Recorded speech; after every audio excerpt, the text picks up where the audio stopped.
everybody. We have a lot to talk about today. We have 161 slides to get through, so let's jump right in, shall we? Now, first, I do have a new segment. We do the Honorary Pop Girlies at the end of every stream. Now at the start of every stream, and I don't know how often we'll do it, but I just needed to talk about something this week, and I needed to put it into the stream somehow. So we're gonna start with a dishonorary category. Dishonorary flops. These are for people who are not pop stars, so I don't really have any other excuse to talk about them. But they pissed me off, so I would like to. And really, the person that you can attribute this new category to is Sydney Sweeney. This is kind of her little segment. It is, you know how like at the VMAs, it's the Michael Jackson Video Vanguard Award? This is the Sydney Sweeney dishonorary flop category. Though we do have somebody else, but Miss Sydney definitely pissed me and a lot of other people off this week. So, oh shit. I have to open that in the new tab. So first of all, this is a lesser thing, but one of the things that she is in the news for at the moment, she's been dating Scooter Braun for the past few months, which is a choice, given that Scooter is just kind of an evil person, just like not a good guy.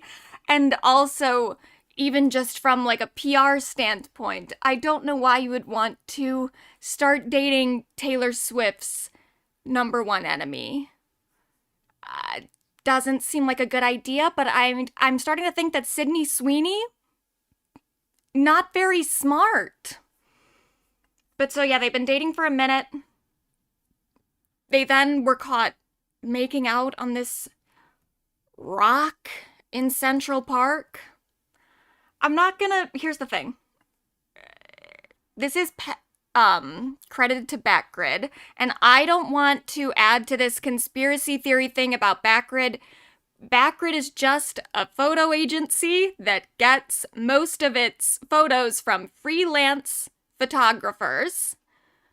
So this whole thing about if you see a Backgrid credit, it must be a set-up photo shoot. That is not true. That's not how that works. So when I say that this looks staged to me, I do want to just be clear it's not because of the Backgrid credit.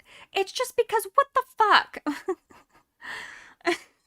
Just sitting on a fucking rock in the middle of Central State. I can't. Well, and I don't like their well, her jacket's kind of cute, but whatever's happening here. Is that her leg or his leg? I think that's his leg. Yeah, I don't like that. So yeah, there's that part. But obviously the bigger thing, shit, I keep doing that. The bigger thing is the American Eagle ad from earlier this year, where she did a whole thing about my jeans are blue. It was a very kind of eugenics-y ad that she did. And it's caused a lot of controversy, and she's never actually apologized for it. She's never even totally acknowledged it. And I can kind of understand that. I do think, can you show us the photo? What photo? The photo of Sydney and Scooter? I just put them on. But so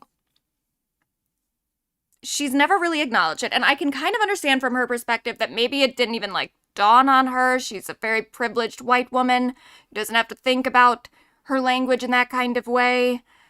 But then it's like, what matters more is not even the fact that you did the ad.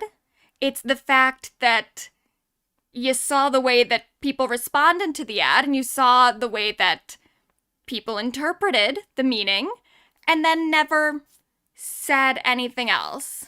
You can't see anything but the thumbnail? Try refreshing if you're just seeing my thumbnail. Is anyone else having that problem? There's a fly in here. Not a gnat this time, but an actual fucking fly. Anyway. So her lack of response is almost kind of the bigger problem, bigger than just the ad. And now she's addressing it again. Oh, you're fine. You're not stupid. YouTube is weird sometimes. YouTube does all kinds of weird shit. This American Eagle ad right now, and maybe we should just talk about it. So, were you surprised by the reaction? I did a jean ad. I mean, the reaction definitely was a surprise, but it was, I love jeans. All I wear are jeans. I'm literally in jeans and a t-shirt like every day of my life. Jeans are uncontroversial. Jeans are awesome. I hate it. I hate it so much. And not even just Sydney. I'm sorry, whoever this fucking interviewer is, fuck you too. What an obnoxious response. Jeans are awesome. And I hate it too because I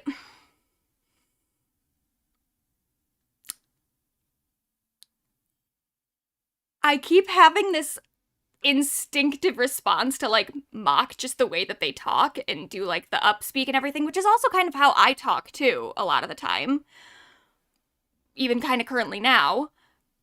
But I have such this like instinctive like shut the fuck up response to just the way that they're talking, especially just talking about such a serious issue like this where they're like, jeans are awesome.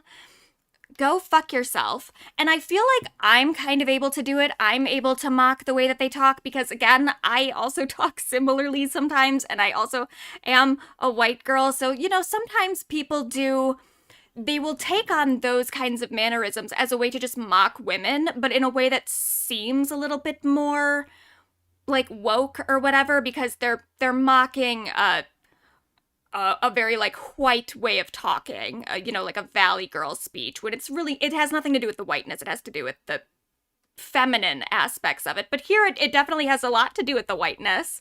And so I feel like I am totally in the right to mock the way that they talk. But I hate because then I see men doing it on the internet and I'm like, okay, you can't though. That's not for you. That's not for you. But I probably will throughout this VOD.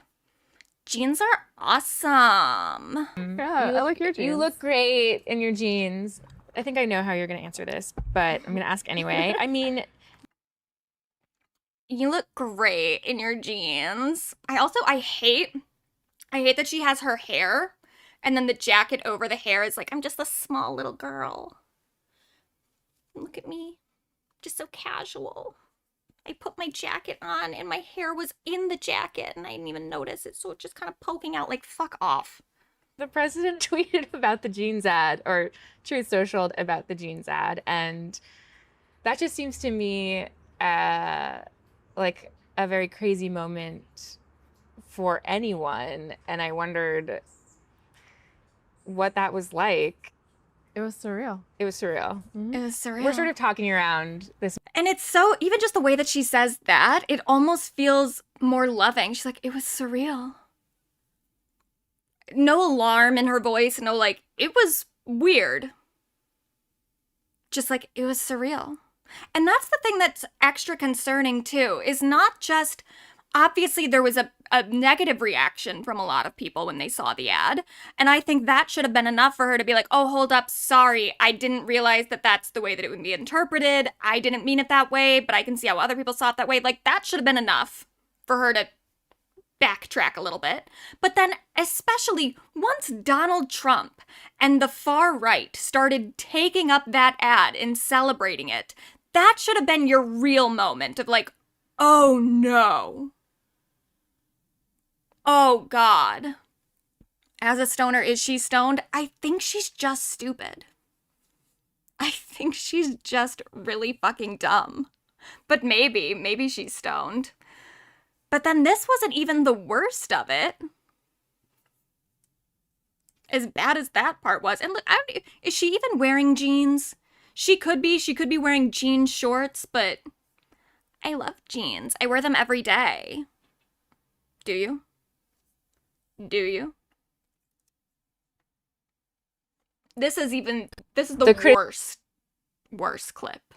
Criticism of the content, which was basically that maybe specifically in this political climate, like white people shouldn't joke about genetic superiority. Like that was kind of like the criticism, broadly speaking. And this interviewer is like babying her too. She's like, so I think what people were really upset about was that maybe white people shouldn't talk about genetic superiority. That's kind of what is happening. Do you maybe want to respond? Like, just fucking spell it out for her. Just totally spell it out for her. Since you are talking about this, I just wanted to give you an opportunity to talk about that specifically. I think that when I have an issue that I want to speak about, people will hear. The criticism of insane. Just asking you like, hey, do you want to go ahead and denounce white supremacy? Do you want to clarify that that's not what the ad meant to you? And she's like, no, I don't feel like doing that. Girl, come on. You absolute fucking idiot. And here's the thing. Is she stupid or is she extremely racist? I think both. I think number one, even if she doesn't have like a specifically white supremacist ideology, even if she's just so like uninterested in the conversation, that in itself is a problem, you know? Like maybe she's not racist, but she's definitely not anti-racist, which is not good either. I think what it probably is just that she doesn't care. She doesn't think that she needs to care. And that's gross and nasty. Is she specifically trying to appeal to white supremacists? I don't know. And this is where I have to say that, like, we cannot discount the absolute stupidity of her brain. Because we can say that this is intentional all we want. We can say that she's trying to pander to that audience all we want. The question is, why? When the actual work that you do doesn't appeal to those people at all. I mean, for one thing, in the photo that I have from in the slide from some sort of like variety thing, I don't know what it was some Hollywood event thing. In the full photo, she's wearing a sheer dress and her tits are just like out. Her tits are just very prominent, they're very visible, which is cool, I like it. But I don't think that a very conservative audience would appreciate it, you know? It's not really modest in the way that I think conservatives want their talking heads to be. So there's that part of it. It's like, there's so much about your public persona that doesn't really jive with the rhetoric that you're promoting, to the point that you're kind of just fucking yourself over. But then also, again, the work that she does, it's not for a conservative audience necessarily. So there's this new movie that she's in, Christy, which I've heard is decent, and I've heard that she's actually pretty good in it. I didn't see it, but it's about some wrestler or boxer or something. I don't really know. I've heard some stuff about it. Christy, is it Wilson? It's something like that. But I guess it's a woman who had experienced some like domestic violence or something. She was in the sporting arena somehow. And so everything that I've been hearing about this movie and about Sydney Sweeney's performance is emphasizing the amount that she she really kind of like stripped back and she got into more of like a tomboy thing. She wasn't afraid to look ugly in this movie. I think maybe Christy is also a lesbian. I'm not totally sure, but it's just the kind of movie that I think a very conservative audience wouldn't be interested in. The same thing with a lot of her other shit too, like Euphoria. I don't think super conservative people are gonna like Euphoria. Handmaid's Tale obviously has some very political messages that conservatives don't get down with. There was that one movie Immaculate that was also like a metaphor for abortion or something. I didn't see it, but I've heard that it's good. So what are you doing?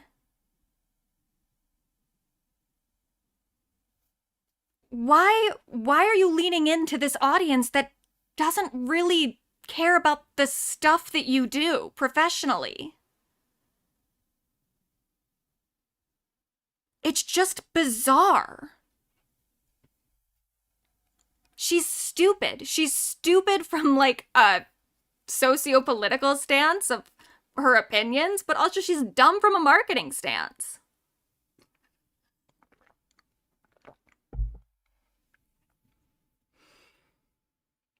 Ugh, awful.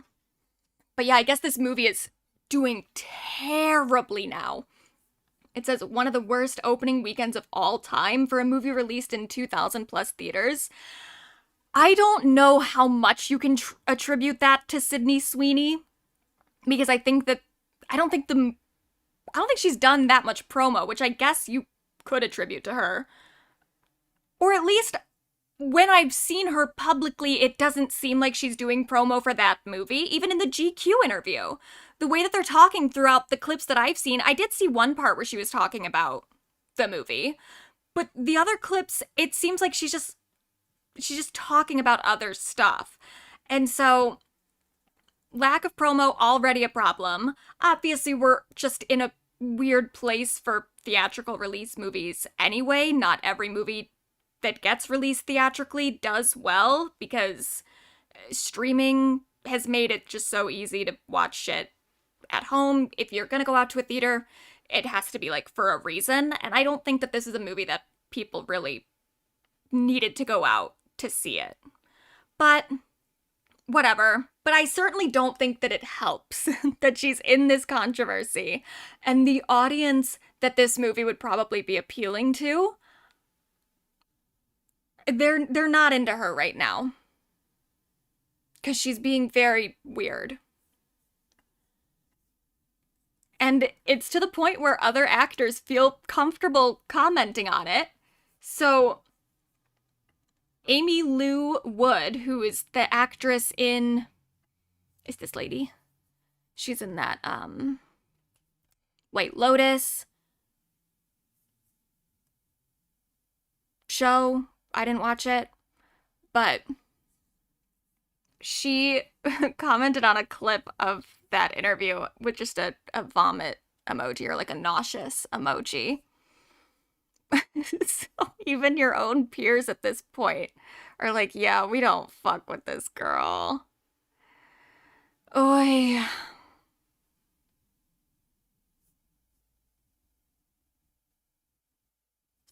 Shout out to Amy, though.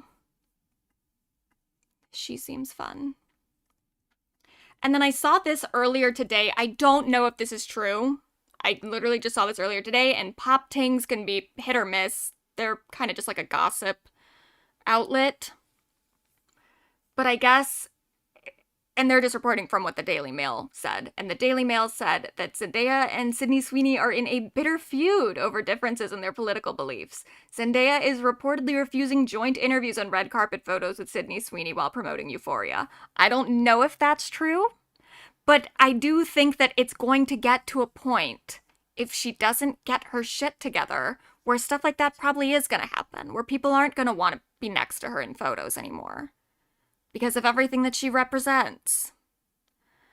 Oh yeah, and Sydney was in White Lotus too. Yep, that's true. Was she in the first season? I've never watched it. My mom watches it. My mom watches everything. But I have heard it's good. So, that was, that's our dishonorable flop, our main one for the day, but I do also want to give a shout out to this motherfucker. Joe Germanotta, a business owner who went on Fox News, because he goes onto Fox News sometimes as like a commentator, as a political commentator, to talk about being a business owner in New York or whatever, but we all know that's not why he's on there. We all know that no one gives a fuck about Joe Germanotta except for one reason. And I'm not going to say what that reason is because I don't want to associate them publicly. But if the last name Germanotta is familiar to you, you can probably join the dots. But yeah, I guess Joe is upset about Zoran Mamdani's win. And you know what? Let him be. Let him be. This motherfucker.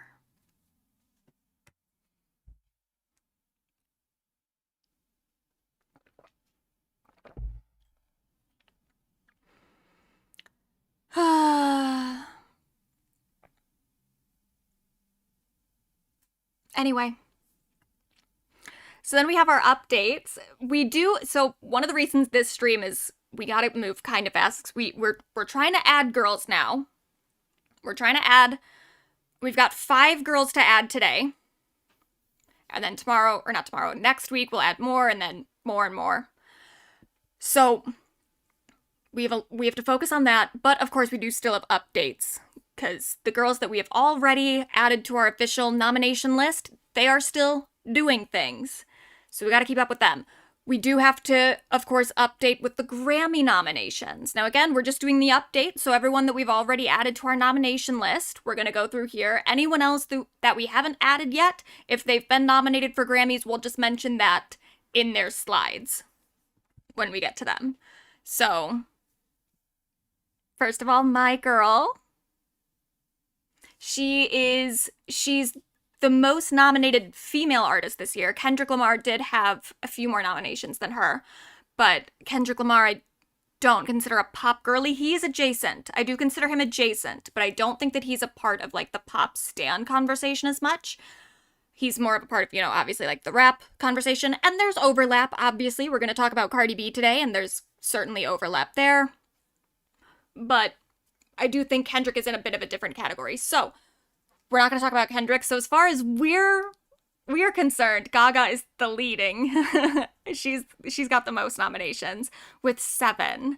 So Album of the Year, Mayhem, Abracadabra, Record of the Year, as well as Song of the Year, Pop Vocal Album, Mayhem, Pop Solo Performance, Disease, Pop Dance Recording, Abracadabra, and then Traditional Pop Vocal Album, Harlequin. Now in my objective, non-stan perspective, if I'm really just trying to look at the work and who I think deserves what award, no stan goggles whatsoever, Lady Gaga should win absolutely all of these except for Album of the Year. I want her to win Album of the Year as a stan, as a little monster, because I just want her to win things, and I want her to win like the big thing. Though I don't know, because on the Grammy nomination rankings, like when they list their own, they keep putting Record of the Year above Album of the Year, so I don't know if they're considering Record of the Year as like the big award. I would always consider Album of the Year the big award, because it's like that's like a body of work. I don't understand why we would put Record of the Year above that, but whatever. None of my business. But Album of the Year is the one where I'm like, I would love it if she won. I do think Bad Bunny should win, if I'm being completely honest. I think that he does have the Album of the Year, but I would like it if Lady Gaga won. Everything else, though, I'm like, yeah, those are... I think Abracadabra is the Record of the Year. I think that Abracadabra is the Song of the Year. I think that Pop Vocal Album, absolutely. Absolutely. And Pop Solo Performance, Disease, of course. Of course. Of course. And then I would like it. I don't know enough of the Pop Vocal Album nominees. I can't really assess those. But I know Harlequin, and I would like her to win Harlequin as well. Doechii has 4 nominations. They are all for Anxiety, which, you know, I mean, she didn't really release anything else this year, so it's not like there was anything even eligible. So I'm glad that she's nominated at all. But I don't think Anxiety is that good of a song. And I don't, it's hard to say that it's done damage to her reputation or to her legacy or whatever, because I think that she still obviously has such a huge career ahead of her, but I think a lot of people are using Anxiety as a reason to write her off as, like, not a real rapper, but as just like a dumb pop star or something, which obviously dumb pop stars are still like that. I love a dumb pop star because they're not actually dumb. Like, pop stars they're my favorite thing. But I think people are using it as a reason to, like, not take her as seriously because it's a little bit more, it's just corny. But ultimately, I think they just wanted to find a reason to undervalue her because she's a Black woman. I think that's really just what it was. She came up too fast for some people's standards. She was getting too much acclaim right out of the gate, and people wanted to knock her down a peg. So they're using Anxiety as the way to do it. But if she wins an award for it, I don't know how much that's going to change that narrative, but I guess we'll see. Lola Young, Best New Artist and Best Pop Solo Performance for Messy. I do think that Messy is definitely not her best song. It's her most popular song, so it was like the TikTok song. But I think she's got other songs. But yeah, of course, this is what she was going to get nominated for, so there's that. I do think Best New Artist, I would love it if she won Best New Artist, but I think a lot of the Best New Artist nominees this year are also, it could really go to any of them, as far as I'm concerned. Maybe, I'd have to look at the list again. Maybe there's one or two that I don't care about. Chappell Roan, she's nominated for Record of the Year and Best Pop Solo Performance for The Subway. Sure, yeah, why not? Selena Gomez, she has 1 nomination for Best Dance Pop Recording for Bluest Flame. Zara Larsson, Best Dance Pop Recording for Midnight Sun. Pink Pantheress, Best Dance Pop Recording for Illegal and Best Dance/Electronic Album for Fancy That. Now, what I don't understand is how Pink Pantheress could be nominated for 2 Grammys for the first time. She's never had a Grammy nomination before. She could be nominated for 2 Grammys and not be nominated for Best New Artist.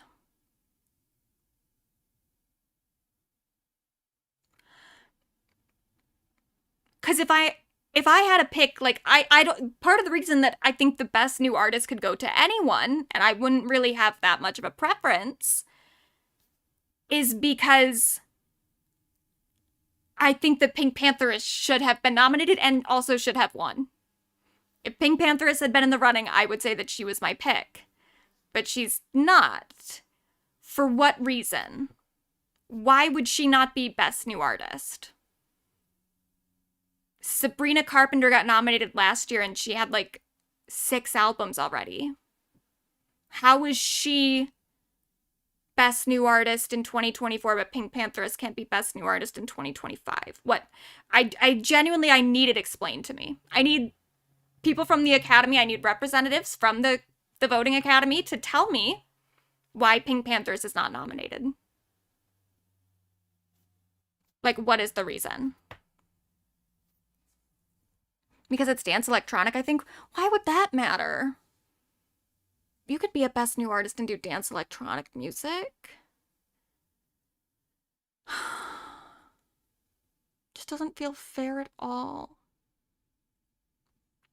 FKA Twigs is nominated for Best Dance/Electronic Album for Eusexua. And I think that might be it for our updates. Yeah, that's it for the Grammy updates. We will obviously talk more about the nominations as we go through some of our new girls, but those were our updates from the girls we've already discussed. Now, other updates. Katy Perry has released her song Band-Aids. It's good. I was very nervous when she released the single cover art and the name Band-Aids, and then also when she was releasing the teasers for the music video, because it was all kind of like Final Destination-y stuff where she kept getting into new scenarios where she was getting hurt, like getting stuck in an escalator thing, her shoelace stuck in an escalator, putting her hand down a garbage disposal thing, on top of a tree, literally sawing her own branch that she was on. I was like, oh God, is this gonna be another empowerment anthem? Is this gonna be something about like rising from the ashes or something? Or putting a band-aid on and continuing and empowering yourself to do that? 'Cause it's just been the same stuff over and over, Katie. We need something new. Thankfully, no. That is not what the song is. That's not even what the video was. It is Band-Aids because the lyrics are Band-Aids over a broken heart. It is kind of a funny metaphor to use when Taylor Swift used a very, very similar one in a song about you. There was a diss track. Taylor did Band-Aids don't fix bullet holes in Bad Blood, so Band-Aids over a broken heart. It's like a very similar metaphor there that you're already kind of associated with, but that's okay, because it does work. It's a breakup song about how there are some issues that just can't be fixed in a relationship, and the music video, you could say that that's still Katie triumphing over all of this adversity in her life. That is definitely a part of the video, but it also is just, it's not focusing on her triumphing over it. It's focusing on how much terrible shit keeps happening to her. At one point, she even almost gets hit with a train that just says 2025 on it to reference her very bad year. And there's a little bit there where I'm like, all right, are we not going to acknowledge the amount that, like, the degree that you played in that? You know, it wasn't just like 2025 hitting you. It was also you hurting yourself in various ways, which I guess the video does kind of acknowledge in that she is sawing her own branch. And then, wait, that line was about Katy Perry. That whole song is about Katy Perry. But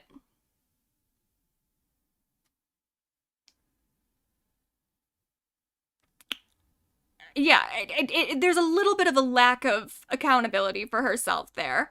But also, yeah, she had a shitty year. It wasn't good. But overall, I think the video is like, it's good. It does have a lot of cool symbolism in it.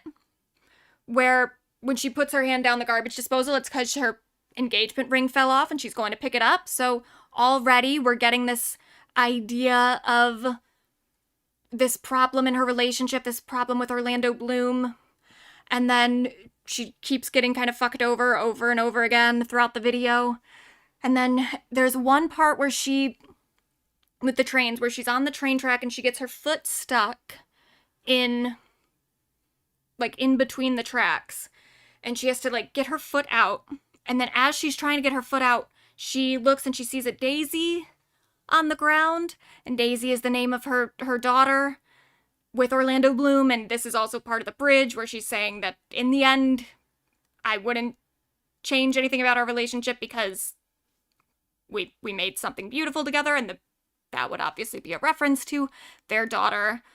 So that was very cute. I teared up a little bit at that point because it is very touching that, like, her daughter is her reason to keep going. It's nice. And it's like, well, this is what you should have been doing the whole time, Katie. Because the problem with the empowerment anthems is just that they feel so empty. It just feels like a slogan that you're trying to sell. And it doesn't feel like an actual expression of anything in your life. It feels totally impersonal. And we've just heard it from you 1,000 times. So the fact that this song is more emotional, it is more confessional, it is an actual breakup song when she did just go through a breakup, it's like, yes, this is the direction we should have been moving in the entire time. And then she, of course, is already teasing KP7 in the video. So this is part of a new era for her. Hopefully she can turn her shit around. Speaking of Orlando Bloom, however, this motherfucker.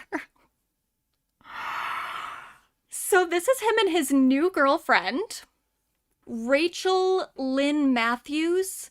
She's an actress. I looked her up and she is in some stuff that I kind of recognize. She's not a big actress, though. I think even in the stuff that I saw she was in, I don't think she plays a very big role.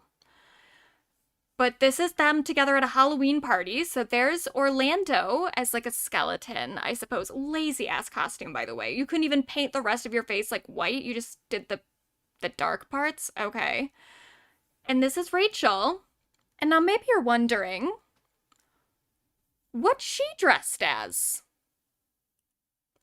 She's dressed as Katy Perry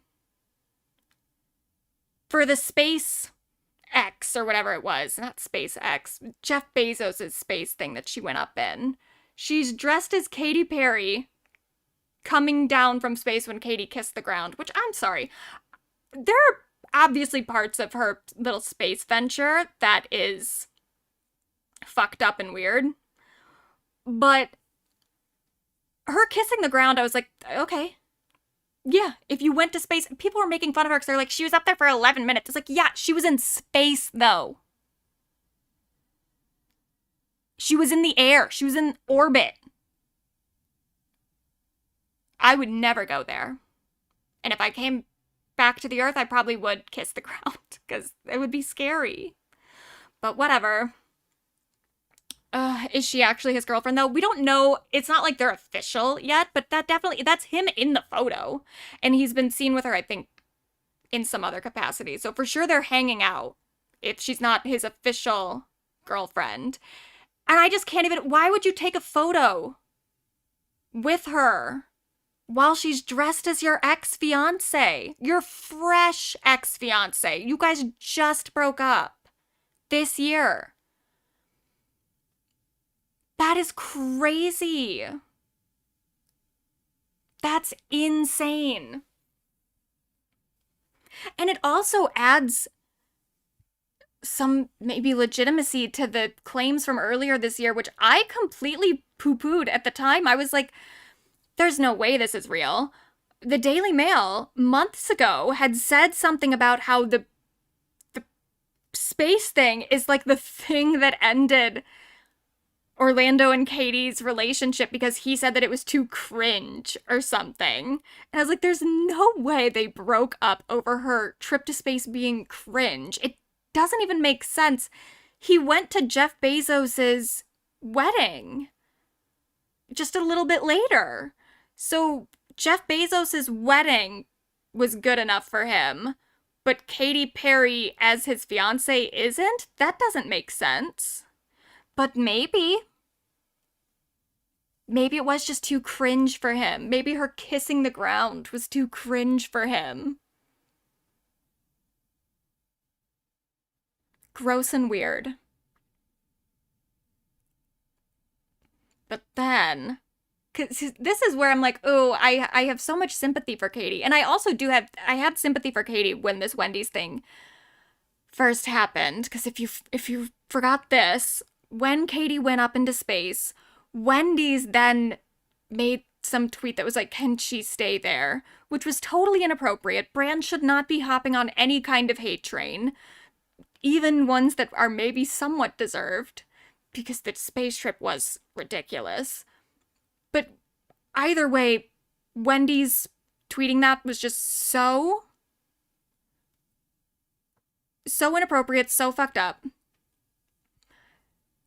And I did kind of think that I like Kesha's response to it because I think Kesha has reason to be very upset with Katy Perry because of the whole Dr. Luke thing.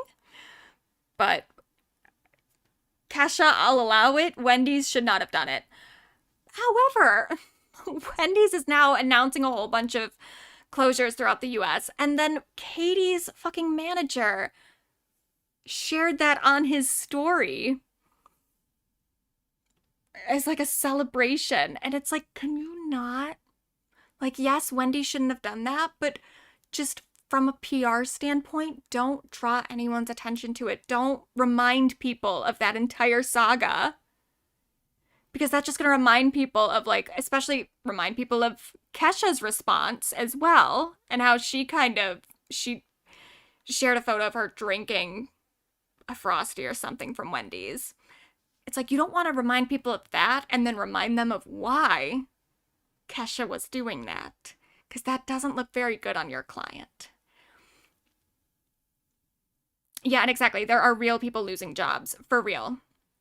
And also, I like Wendy's. Like, I as a brand, obviously, no. Fuck all fast food corporations. But I love those cheese fries. And now that Wendy's closest to me is closed. So, be a little more sensitive, please. Does anyone know how many Wendy's are closing? It's hundreds. It's a lot. I think 2 of the closest Wendy's to me have closed. There is still one that's not too far, so I can get my cheese fries there. But it's a lot. Oh well.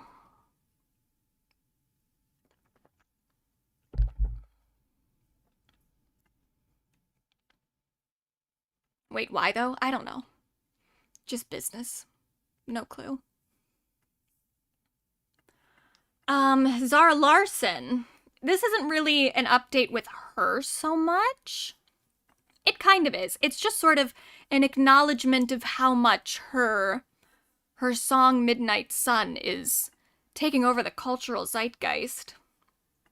So this is Doja Cat singing it, being cute. Never ending never ending midnight sun.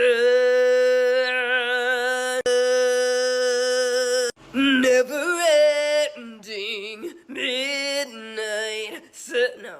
Never ending midnight sun. No. Never ending.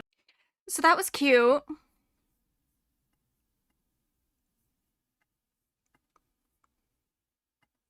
Oh, fuck.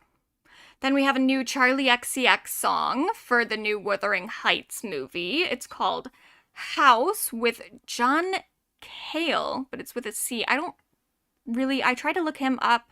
I did look him up, and I think he mostly does, like, movie compositions.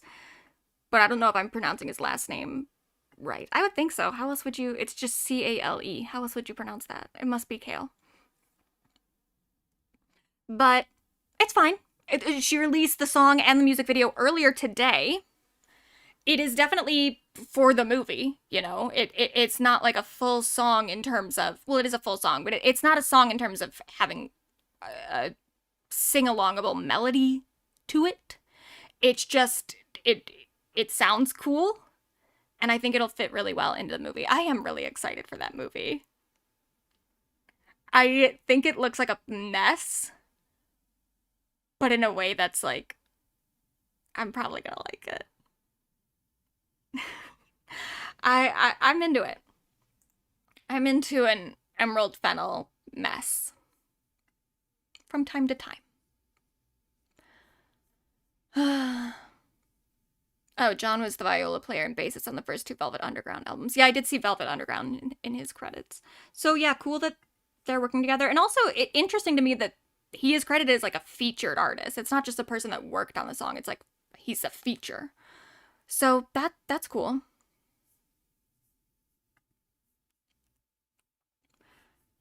This is on a TikTok or something of Demi Lovato, and someone just commented, "Get out of the bathroom and sing it on a late night show. I'm begging."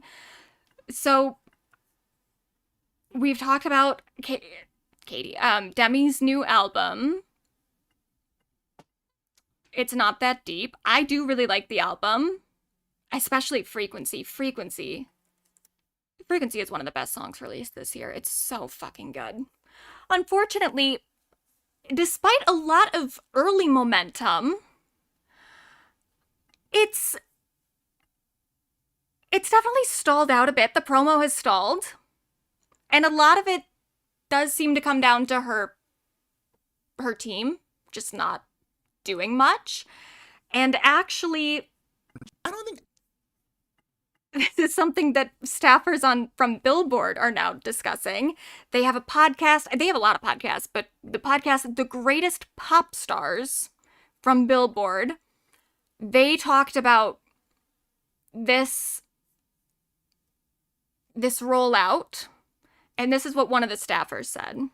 my issue isn't even really with Demi, like, at all. Like, I kind of just feel like the record was handled oddly. Like, I feel like we could have sent something to radio. Maybe they don't buy it, but we could have sent it. Like, I think we could have gotten her on one late night show, maybe two. Like, let the country see her.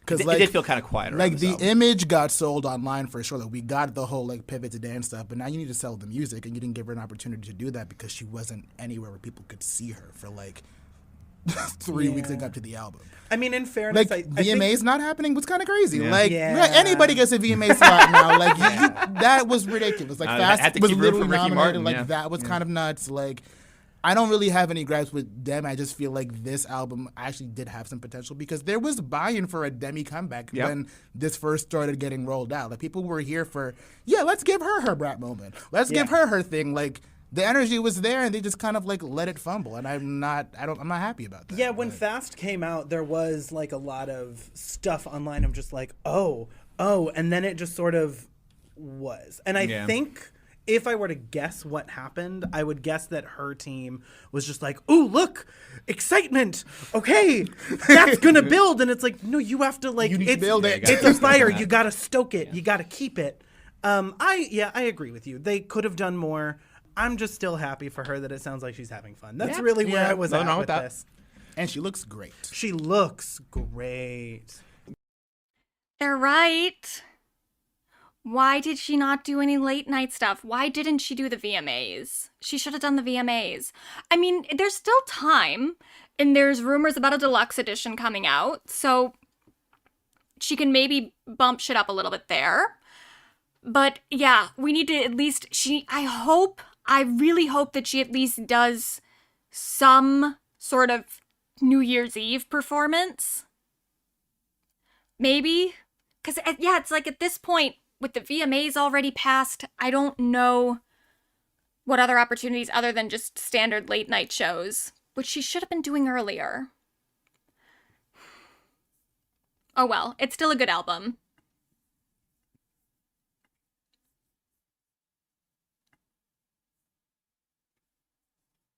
And she is going to tour as well, so hype will get drummed up from that.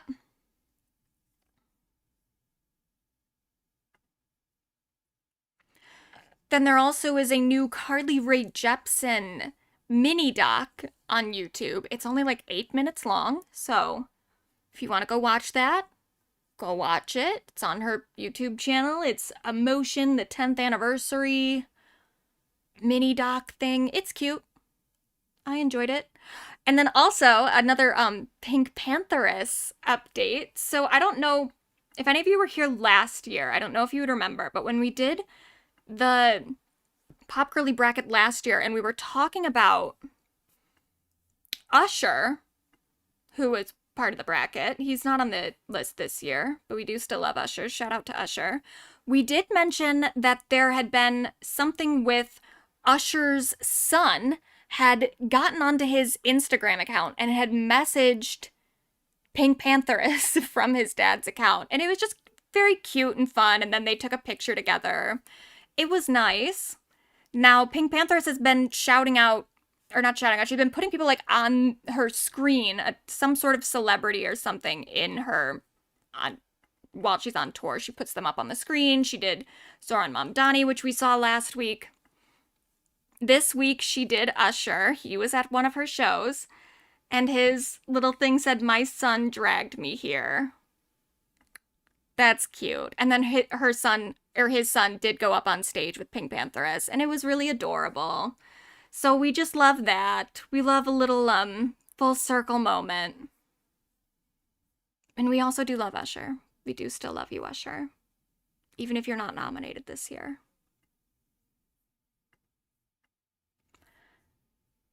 And then also very recently, Chappell Roan was at the Rock and Roll Hall of Fame induction ceremony. She helped induct Cyndi Lauper. And there were a few moments with her. So first of all, on the red carpet, because there was that whole thing about her yelling at photographers and people were giving her shit for it. But now you can see the results of her doing that. They are very nice to her. And there's even this moment that we managed to get on camera of this woman warning the photographers, like, Chappell's about to show up. You better be fucking nice to her. She will say something.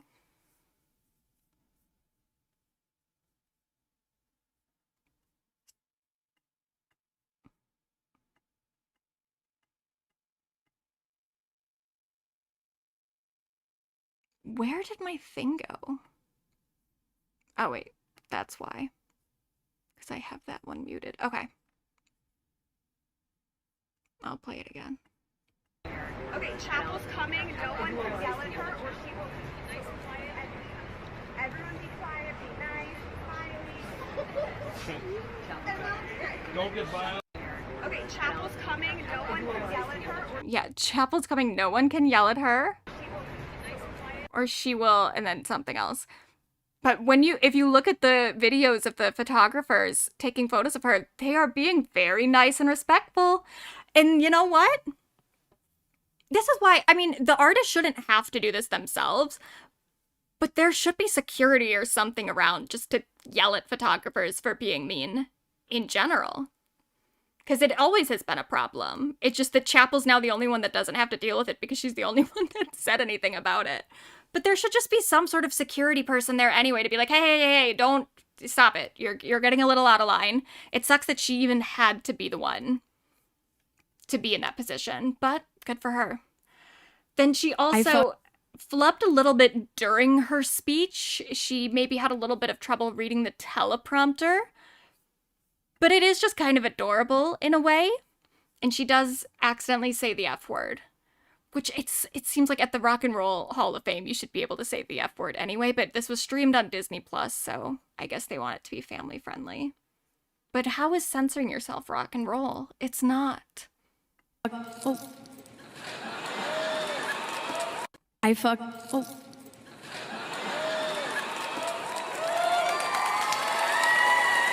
I messed up so bad by refusing to get contacts. Holy cow. Have the power. Jesus. Have the power to be who we authentically are. Oh. I'll always hate paparazzi. Well, those aren't paparazzi. Paparazzi are people that follow you, like, on the street. These are press photographers. Those are people that get passes to be there. And that's what's kind of extra crazy about it is, like, they can be so nasty and mean to the people they're taking photos of. And it's like, but shouldn't you be a little bit more worried of losing your press pass or something? But no, there's no accountability for it at all. But it's fine, whatever. But Chappell's adorable. I also do love her outfit. I love this big headpiece thing that she has. It's cute. And then our final update for the day, because this happened earlier today, FKA Twigs has gotten her Twitter password back. She said she remembered it. I don't know if she remembered it or if she didn't have it. Maybe because of a PR team or something taking control of her socials. I don't know. I don't know if anyone ever took control of her socials, but she's back on Twitter and she's also changed her profile picture. We'll see if this ends up being a good idea. It's probably not a good idea for anyone to be on Twitter, including myself. But maybe especially FKA Twigs. We saw how she acted in that Discord server. But this will be exciting, at least. I do miss when people got messy on Twitter. So maybe FKA Twigs can bring it back. Well, actually, people did get messy on Twitter in these last few months, and we are going to talk about that in in some of the slides today. But we need more girls being messy on Twitter. It can't be the same. It can't just be victims of Nicki Minaj. Speaking of, let's get into our first girly that we can add to our nomination list. Ms. Cardi B. She had a very big year. So, first of all, she was in a lot of, or not in a lot of, she's done a lot of random singles throughout the year, including one on the Smurfs soundtrack, which I think was actually the lead single from the Smurfs soundtrack, which I thought was interesting, that the one that Rihanna did wasn't considered the lead single, even though Rihanna is in the movie. But I guess that makes sense with what that song sounded like. But I guess this movie has already come out. I didn't even know. Was it good? Did people like it? I know it's like a kid's movie, but I feel like it made no noise whatsoever. But yeah, she was on the Smurf soundtrack. She also did a whole bunch of other songs with other people. She also she hosted the WWE 2025 SummerSlam. I don't really know much about that. I was gonna play a clip of her doing her little hosting thing, but WWE will absolutely claim me, because they've done it before. So I'm not going to play any of that. You're saying her name wrong? What, Cardi B? How do you say her name?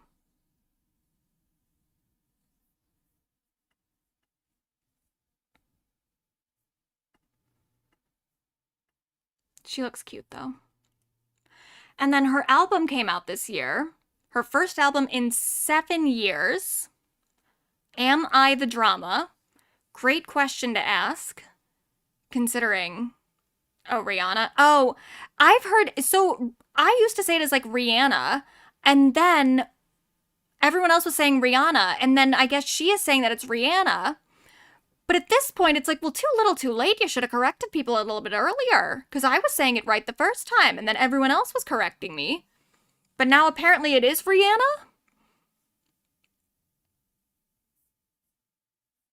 Interesting. Anyway.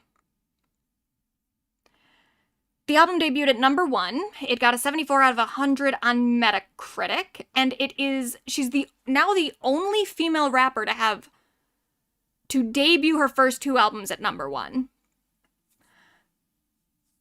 Which maybe has upset some people.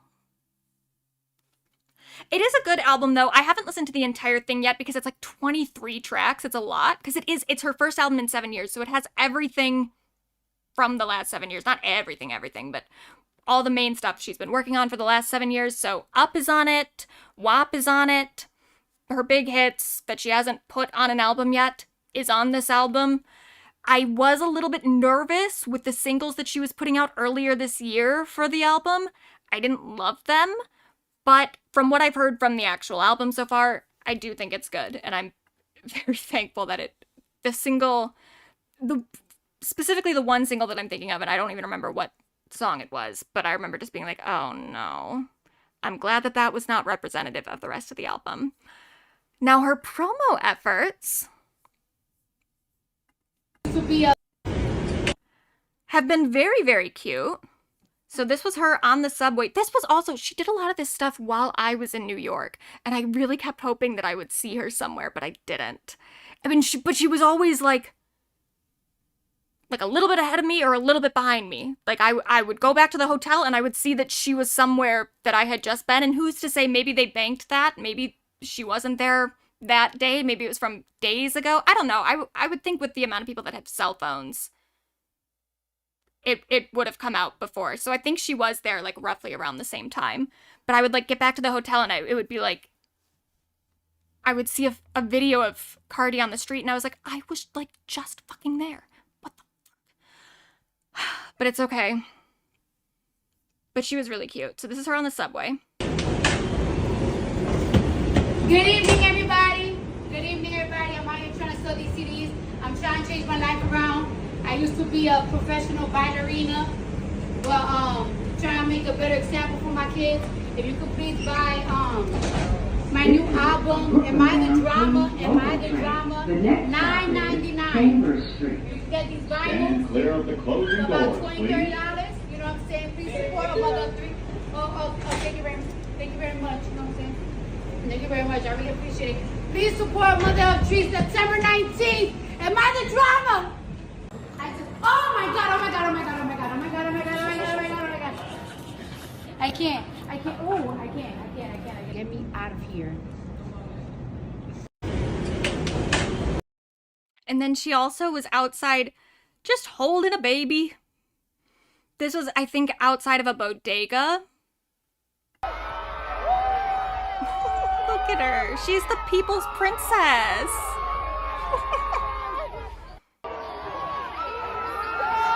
And then she was just on the streets of New York. This was where I was like, fuck, I wasn't that far from this at one point. And I didn't see Cardi. I didn't see anyone even like whispering like, oh my God, Cardi's over there. I had no idea. $9.99. These are $15 right here, though. $20. $9. I don't want to play too much because there is music playing in the background because...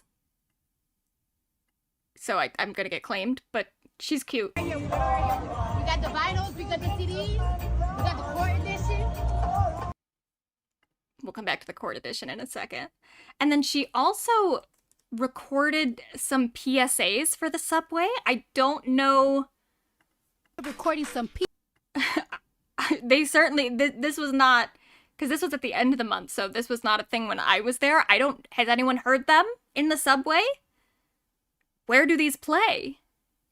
Hey, New York, it's Cardi B. I'm here at the MTA recording some PSAs you'll be hearing in the subway stations. We're walking here. Steps are for stepping, not sitting. Move it, bucko. These trains don't move without you. So make sure you pay that fare and keep it real. Stop subway surfing. Ride safe, keep it cute, and keep it moving. So that's really adorable. Oh, you did? You heard it in the subways? Aww. That's cute.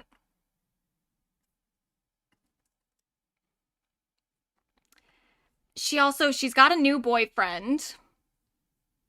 Let me see, I think I have a... Oh, and then also, she is going on tour. I don't remember when the tour starts. And I apparently didn't write it down. But she's going on tour, so if anyone wants to go see Cardi, she'll be around. But she is dating Stefan Diggs, he's in the NFL somewhere. Somehow these girls keep dating football players. Couldn't be me.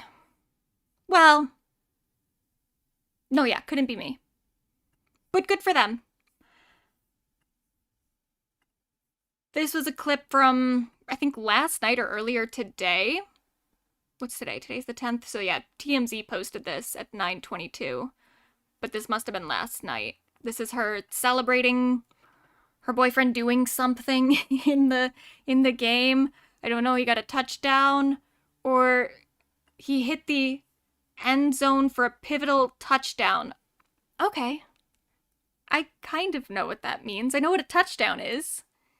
Here's her celebrating. Oh my God, that's what the I'm talking about, nigga. That's what the I'm talking about. That's what the I'm talking about. The I'm talking about. Bring it home. Bring it home. Bring it home. Yeah, I'm seeing stuff in the chat about not a good man, that one, or I heard not so great things about him. I did see some stuff. Oh, he has like 4 other women pregnant or recently pregnant. Yeah, I did see some stuff about him possibly cheating on her, and I'm like, I don't want to look into it too much because I just want to be happy for her. But yeah, this will probably end badly. We'll see, though. She seems happy for right now, so I'm gonna hope that that lasts. But here's some good news, because we also have a mention in here of I want her to date someone better than Offset. Agreed. So one nice thing that's happened is that she has really definitely turned on Offset. He cheated on her before, but she kept getting back together with him. Thankfully, now she does just fully hate his ass. So, thank God. Now I'm crashing out. Because now I'm going to crash out, and I don't give a f***. I want you to die, but I want you to die slow. Cardi B crashing out as she calls out estranged hubby Offset. I want to be done with this marriage. Like, I feel like I'm tied up. A lot of drama.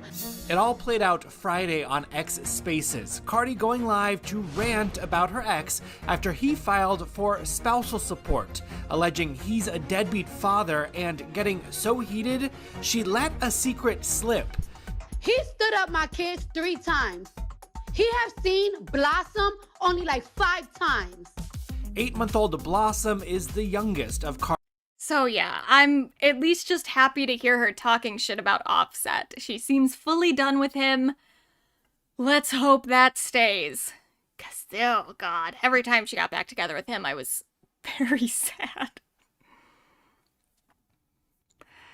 Now, one of the big things that's happened to her this year, she went to court, she got sued. Now, the background for this, she went to an obstetrician, which is a pregnancy doctor. This is years ago. This is like 2018, I think. She went to an obstetrician. She was pregnant at the time. No one knew she was pregnant at the time, so her privacy was something she was very concerned about. Then the security guard who worked in that building recognized her, said something to her. According to the security guard, Cardi got upset, which then prompted the security guard to follow her into an elevator and then follow her off the elevator. Now, Cardi says that the security guard was filming her at this time. I don't know if the security guard admitted to that, but she did admit to going into the elevator and then following her off the elevator. The security guard then claims that Cardi physically attacked her and scratched her, like, on the cheek, kind of under the eye. Cardi says that she did not ever touch her physically, that it was only a verbal altercation. I don't know. Here's the thing. Cardi, she says, I swear on my life, I never touched that girl. And with how insistent she was, I do kind of want to believe her, but I also think that could just very easily be her knowing that that is, like, legally the smart thing to say, is I didn't touch that woman, because that is what the assault claim rests on. But I think what could have maybe happened is, like, she maybe went to go grab the phone, and then in going to grab the phone, scratched her face, because Cardi does often have very long nails, so I think maybe that's just what happened. Either way, I don't really care, even if she did physically attack that woman, which I don't think she would have done. Cardi, I do think, is definitely not above getting physical. And that's one of the things I like about her. But she was pregnant at the time, so would she have wanted to get physical in that moment? Probably not. But yeah, maybe she scratched her. I don't know. But ultimately, even if she did physically attack her, you were following her. She probably felt kind of unsafe, kind of weirded out by it. So I don't really care. You shouldn't have gotten into the elevator with her. You shouldn't have followed her off of the elevator. Whatever happened after that moment, that's on you. So I don't care if Cardi attacked her or not. I mean, if she did something crazy, if she, like, stabbed her, then okay. But she didn't do that. She scratched her face. And the woman was suing her for $24 million. Because of the injury to her face, the scratch, which she said that was so bad she had to get plastic surgery for. No fucking way. But then also, in addition to that, she got fired from her job, which of course she did, because you're not a good security guard. You made one of the celebrity clients very uncomfortable. Obviously, you were going to lose your job. And then also she was saying that she was traumatized by the incident. And, like, I'm sorry, but if getting a scratch on your face is enough to traumatize you, you're in the wrong line of work. You should not be a security guard if you can't handle a scratch. Be fucking serious. Yeah, she didn't want the security guard to record her because she was pregnant and she didn't want the public knowing. Yeah, I think that even I feel like I remember her mentioning that her mom didn't even know at that time that she was pregnant yet. So yeah, if it got out because that woman was recording her, then yeah, that would have been really bad. So I don't care if she attacked her. Oh well, and it's like, you're a security guard. You can't handle that? You can't handle, what is she? She's like 5'2". How tall is Cardi? She's a small one. She's 5'3". She's shorter than me. The 5'3" woman, the 5'3" pregnant woman scratched you. Oh well, get over it. You're a security guard. Worse things will probably happen to you at some point.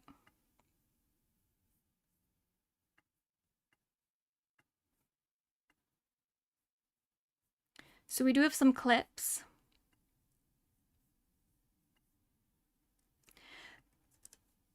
And here's the thing. I think that the lawsuit was bullshit. It should have never been filed. And it sucks that Cardi was even put in this position. But there's a part of me now that's like, I kind of want Cardi to get sued more often because this was very entertaining. She's so good on the stand. She's so funny. But part of that, too, was also, the security guard's lawyer just sucked so hard. Just so bad.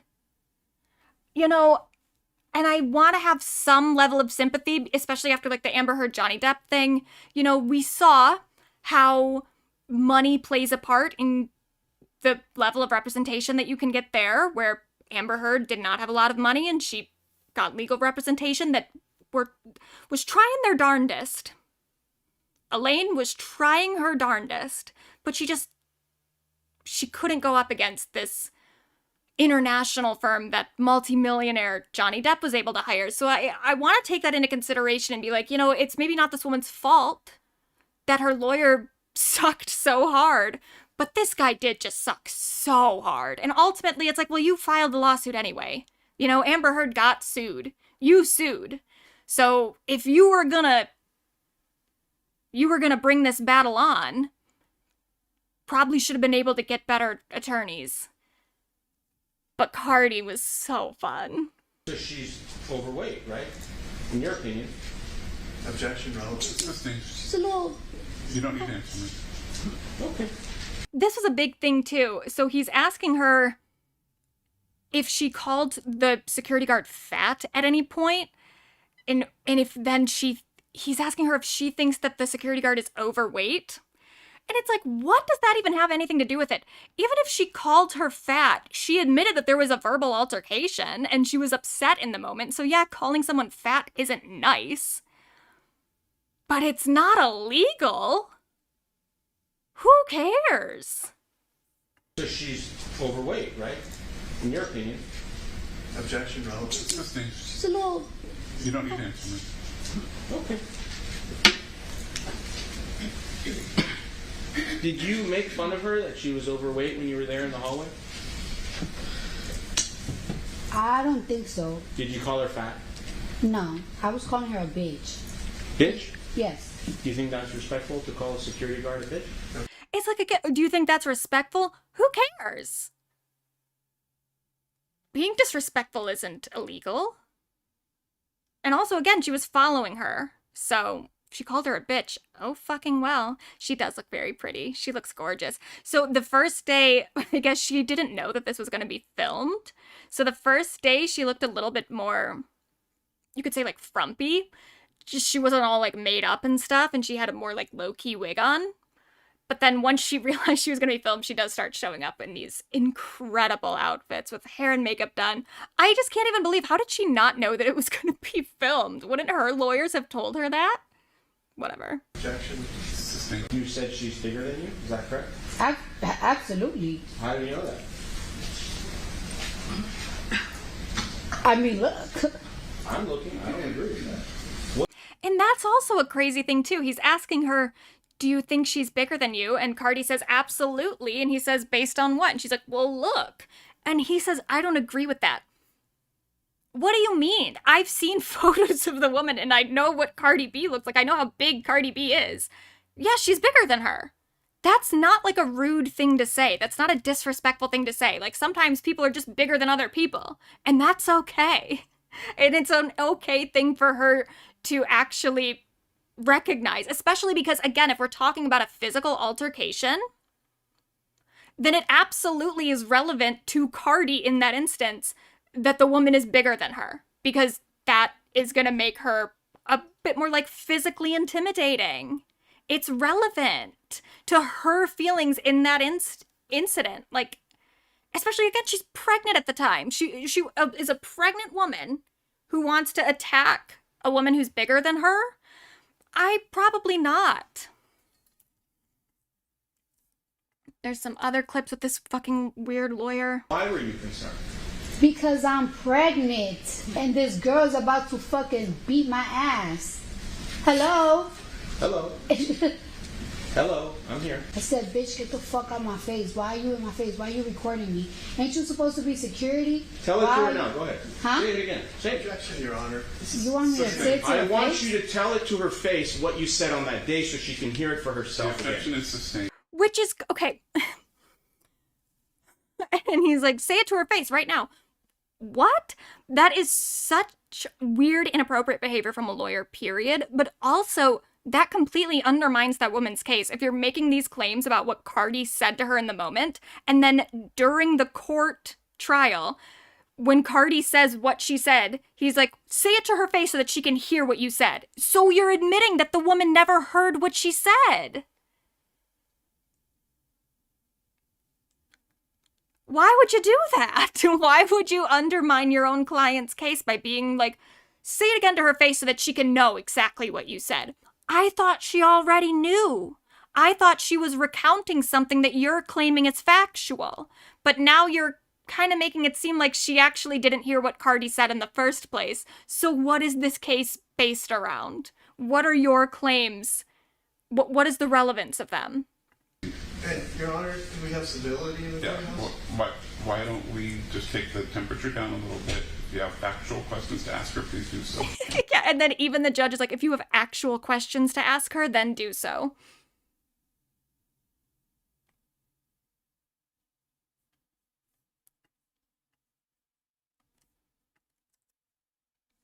Then there was this part. You following me. You're recording me. I'm just trying to check my cat. You're recording me. You following. I'm just trying to check my cat. And then they had a whole battle about whether or not Cardi could have been considered disabled at the time, which obviously she was, because she was pregnant. That's a disability. Are you disabled? Are you disabled? Yes or no? At that moment, when you're pregnant, I'm very disabled. You want me to tell you the things I can't do? Fine. What was your disability on February 24th of 2018? What was your disability? I was pregnant. I couldn't protect myself, even if I wanted to. She's like twice my size. No problem. Let me ask you this. How many Counsel, months pregnant were you? you? Need to wait for the answer. Okay. You done, man? Are you? So, yeah, the lawyer just really fucking sucked.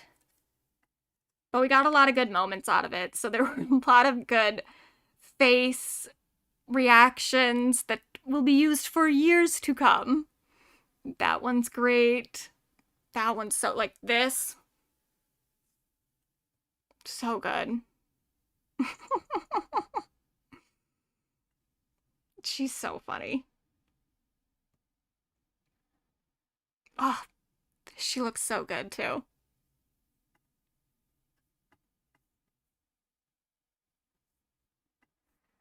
So there was all that. And then she also, at one point when they were doing the closing arguments, it looks like she's falling asleep. I don't think at this point she hadn't announced her new pregnancy yet.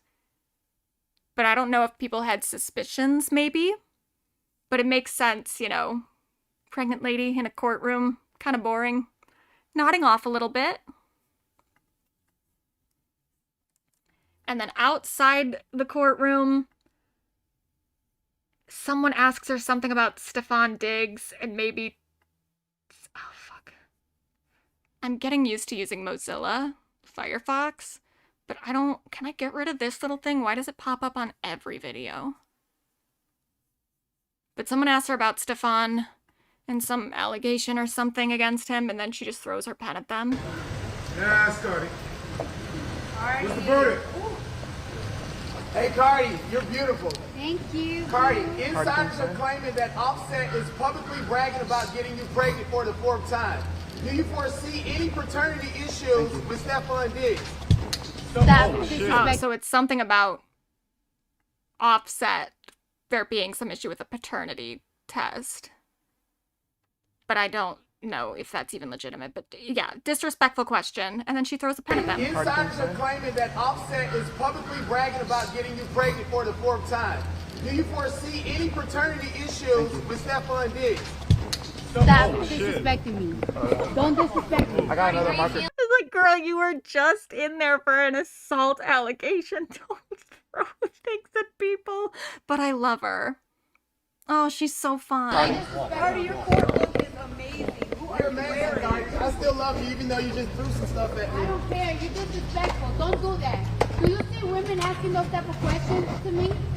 Do you see women asking those questions to me? It's legit. Why do you feel as a man you get to ask me those type of questions? Act like you have some manners. And your mama taught you, respect women. She's right. I like this tweet though. Points were made, but baby girl has to stop throwing stuff. Yeah, especially just outside the courtroom. We should not be throwing things. But whatever, it's fine. The one thing though, that woman, the security guard is now trying to use this as a reason to get a retrial.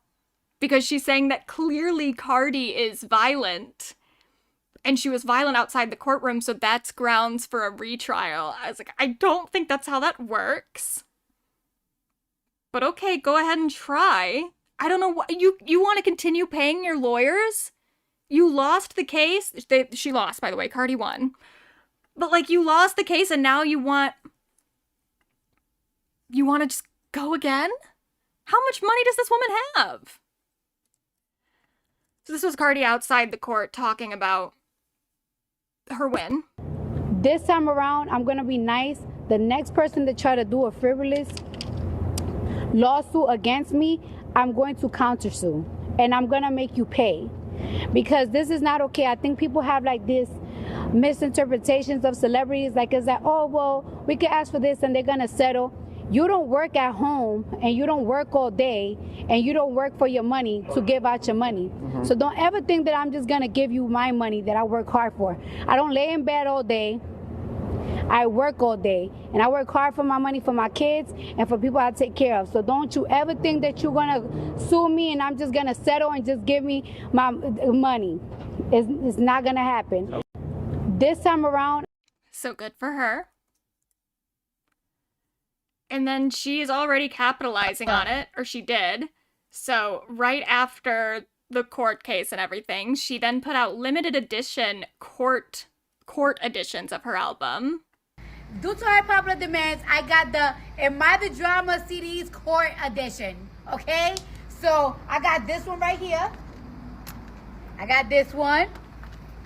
Hold on. I got the black hair version. I ain't got the first day because you know my wig was messed up. I did that one. And then I got this one right here. They cost $9.99. And just because I won the verdict, guess what? I still gotta pay these lawyers. So if you could donate $9.99, these will be costing $9.99. Please buy these. You know I'm a single mother of 3. Like I swear to God, like if I don't sell these albums, I'm gonna have to like give up my Rolls Royce, give up my Lamborghini. Like, how am I going to live? How am I gonna take my kids to school? So anyways, yeah, make sure you get these. They will only be available till Friday. They're $9.99. You got $10. You got $10 for me. You can't give me $10 fucking dollars. Come on, let's go sell them.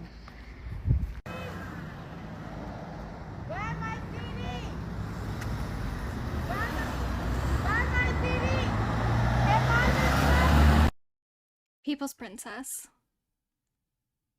And then she also posted this. I can't do the audio because the copyright, but she's dancing. Here, I'll do a second of it.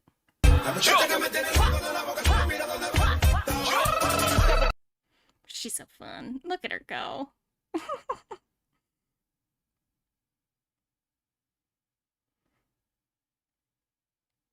People's Princess. Now, we're gonna have to get into the Nicki Minaj feud portion of the Cardi coverage. I'm very thirsty, so I'm gonna take just like a second to go get something to drink. And I'm gonna warn everyone, the feud does get pretty intense.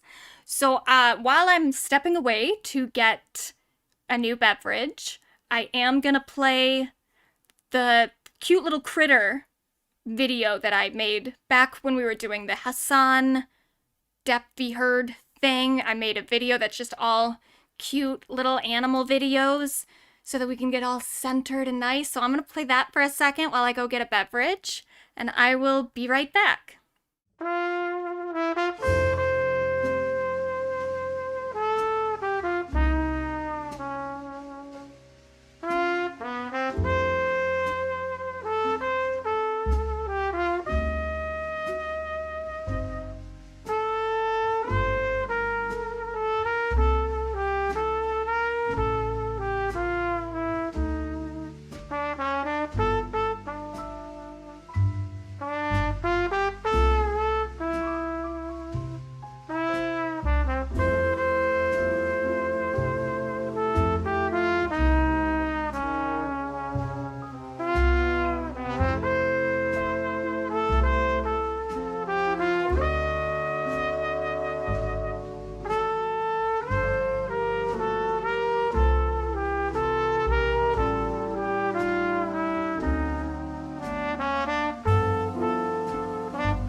Okay, I'm back.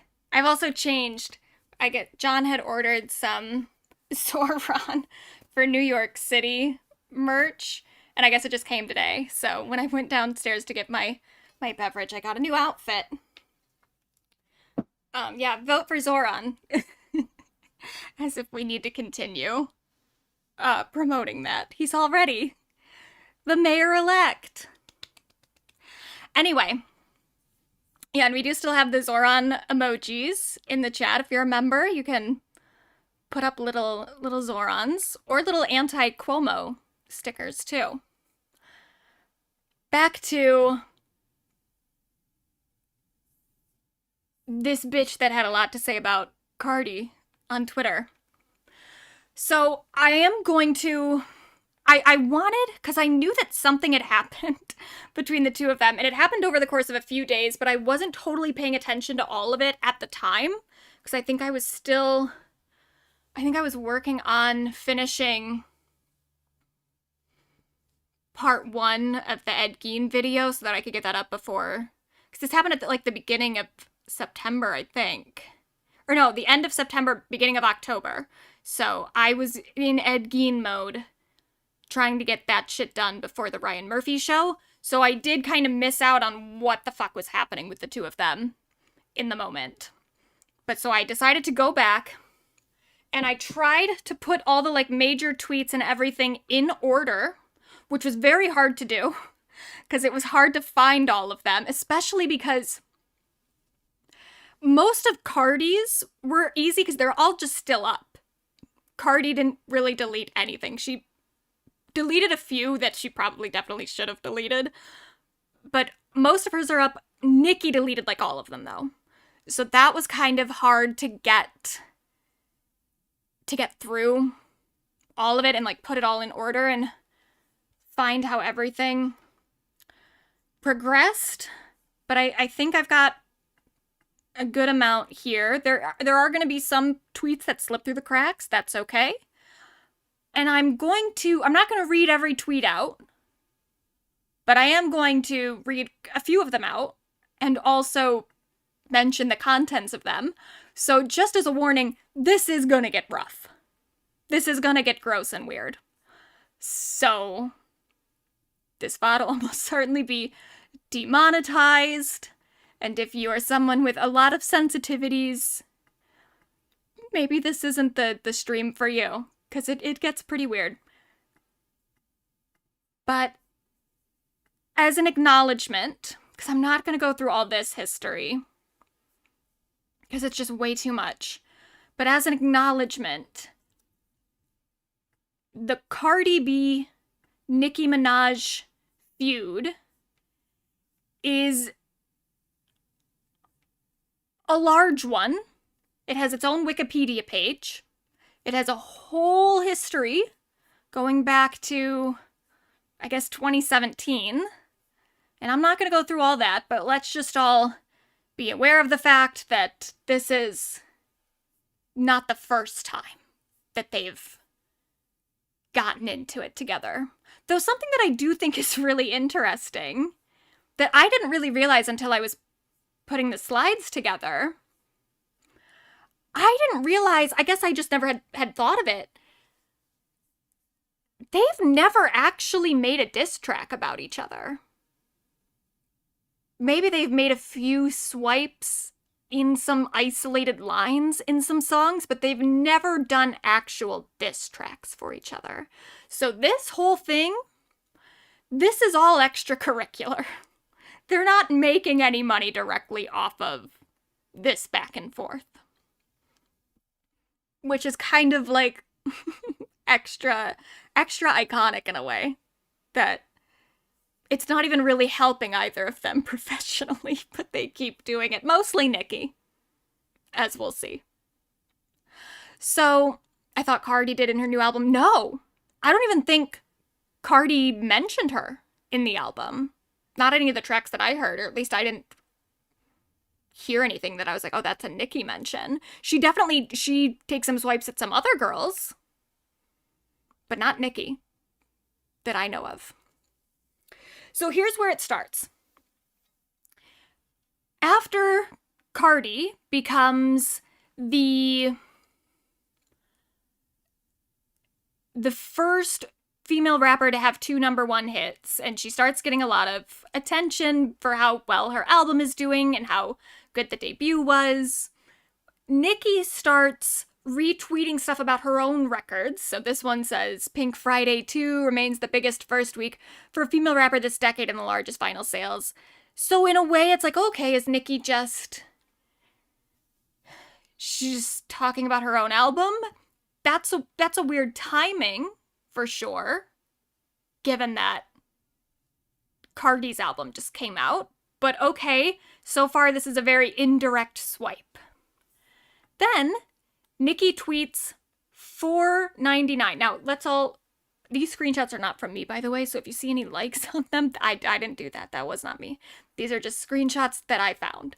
So, $4.99, she tweets, this is a reference to, I guess, Cardi's album was selling for $4.99 on iTunes, so Nicki is making an indirect allegation that the reason that Cardi's album was able to go #1 and sell so many units is because it was being sold at a discounted price.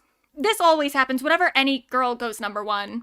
Usually it's not the other celebrities that say anything, but other stans will always make a big deal if there were any sort of discounts the week that it was being sold. This is a big thing with like Born This Way too, that I guess it was being sold for a discounted price the first week or whatever. So that's something that stans always pay attention to. If there's any sort of discount, you're gonna hear about it. This time it's Nicki playing into this stan war shit.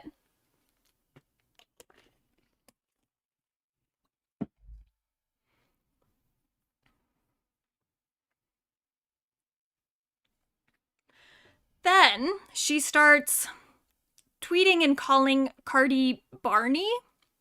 She says Barney dangerous. This will come up throughout. Barney is her nickname for Cardi.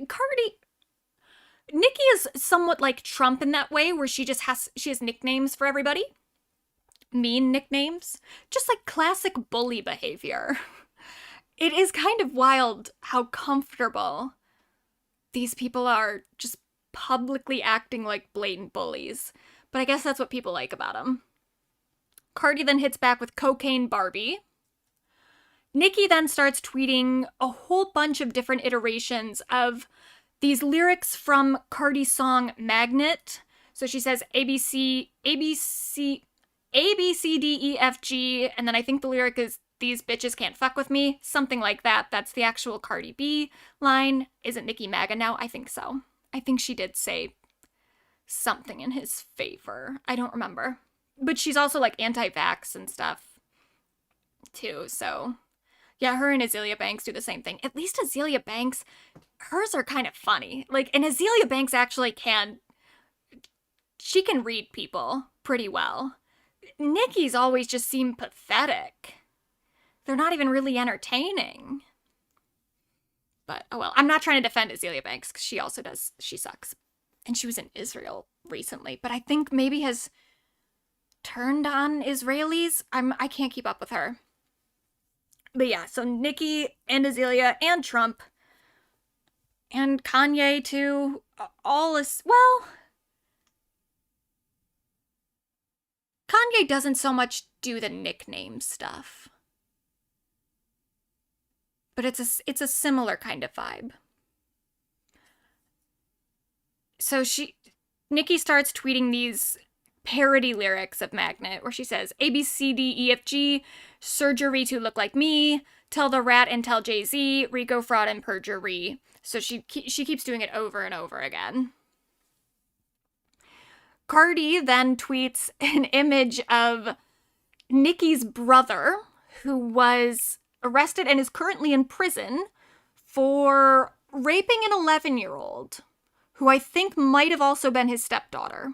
I don't know. I don't think he was legally the stepdaughter, but it was like his girlfriend's daughter or something. Something like that. But Cardi and her brother are still somewhat close. I know she's gone to visit him in prison, which even I think Nicki's mom wouldn't do.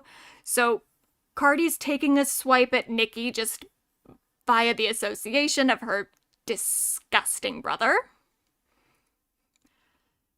Then Nicki says, A, B, C, D, E, F, G, falling off the charts with a big belly, running trains, barefoot, still smelly, still you could not outsell me. So Nicki is still very, very upset about the album sales, I guess. Just, again, looks really pathetic and gross. Cardi says, why you keep bringing up my album? It's not the gag you think it is. You've been in the game like 16 years. You need to compare yourself to your peers that started around your time. Rihanna, or Rihanna, Taylor Swift, Drake, those are the numbers you need to be competing with, and you can't because you doing lower than all of them. I was in high school when you came out. What the fuck is you comparing yourself to me for? Fair. Nicki then starts tweeting AI images. So this is Cardi as Barney, I guess. I don't know what's happening up here. I don't know what's happening there. Then that's Jay-Z. She also has a bunch of stuff with Jay-Z. I don't really know exactly what's going on with her and Jay-Z, but I feel like I'm probably not on either of their sides.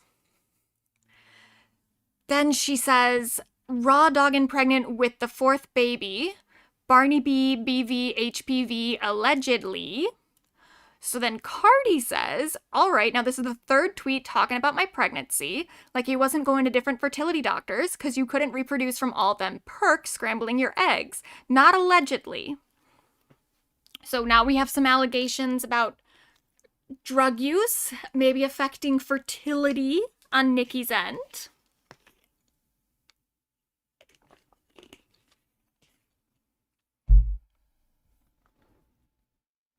Then Nicki does a very long response where she denies any sort of fertility issues, but then also really starts going after Cardi for having unplanned pregnancies.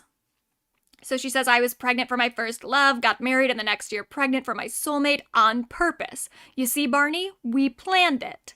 And then she says, you called black women monkeys and roaches. Now one day people will call your daughters monkeys and roaches.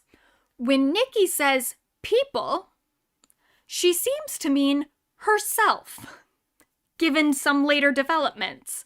But just keep that in mind for right now. This is apparently Nicki's defense for what she will later do, because I guess Cardi has done this to other black women. I don't know what specific instances she's referring to, but according to Nicki, this is something that Cardi has done to other women, other black women specifically. Then Nicki says, also, let me say this, though I have never had fertility issues, it's not something to be used as a drag. Until you know the women who are actually living that pain, blaming themselves, we can only imagine and pray for them, love them, uplift them, not use these women as a punchline. A few things.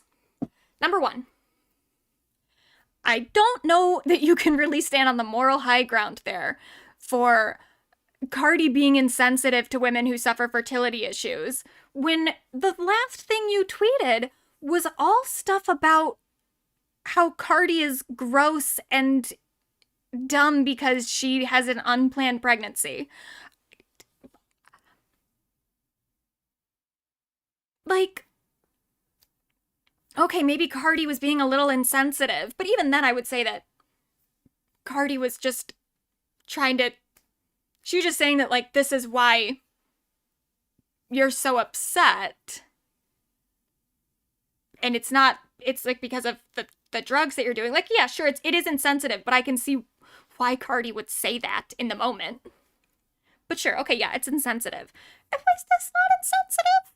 Is this not a little fucked up toward other women? So that's one thing. It's just very hypocritical. But then the other is like, why? If you're saying that you didn't have any fertility issues, but that Cardi was fucked up for saying that in the first place, I just find it a little bit weird that that's the thing that you're so focused on, where you're like, you're being so insensitive to women with fertility issues. Those women are blaming themselves. We can only imagine and pray for them, love them, uplift them. It seems like this is an issue that you do take somewhat personally. So, you know, it almost kind of seems like maybe Cardi was right, that this is something that you've dealt with. If you are so sensitive about it, I don't know. I don't know. Then Nicki tweets more AI images of Cardi as Barney. She says, Barney B, tell them how you been getting seizures from the knot. I don't know what the knot is.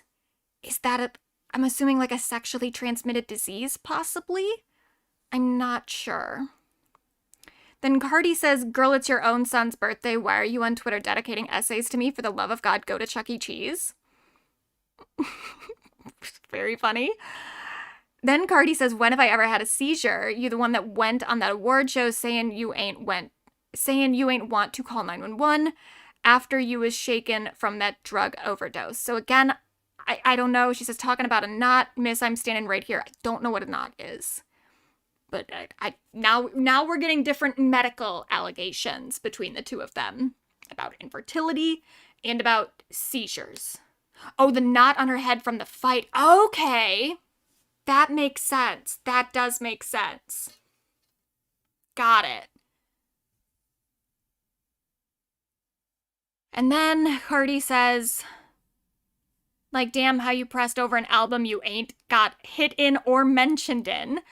Yeah, so I guess, yeah, there are no Nicki mentions in the album.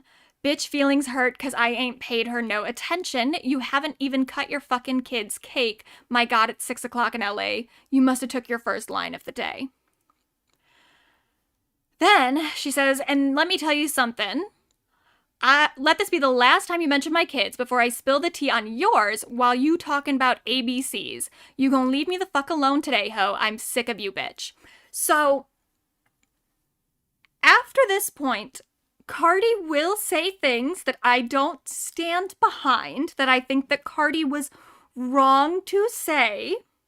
However, I do think it should be acknowledged that there was a warning. She said exactly what was going to happen if Nicki continued on. Which she does. So Nicki says Barney B and Culture Vulture. So I just needed to put this in here. Let's acknowledge for one thing. I'm putting the highlights in here. There are a lot of other tweets, especially from Nicki. And part of the reason some of them aren't in here is because of the amount that she deleted, but then also just because she was just talking so much that it's like I couldn't possibly put them all in here. But this one I needed this one in here because whenever she refers to Vulture after this, that is Culture. Culture is Cardi's daughter. So, Culture Vulture, talking about Cardi's daughter. Then she says, Culture Vulture, you ugly too. So Nicki is now called Cardi's daughter, her young daughter, how old is she? Let me see.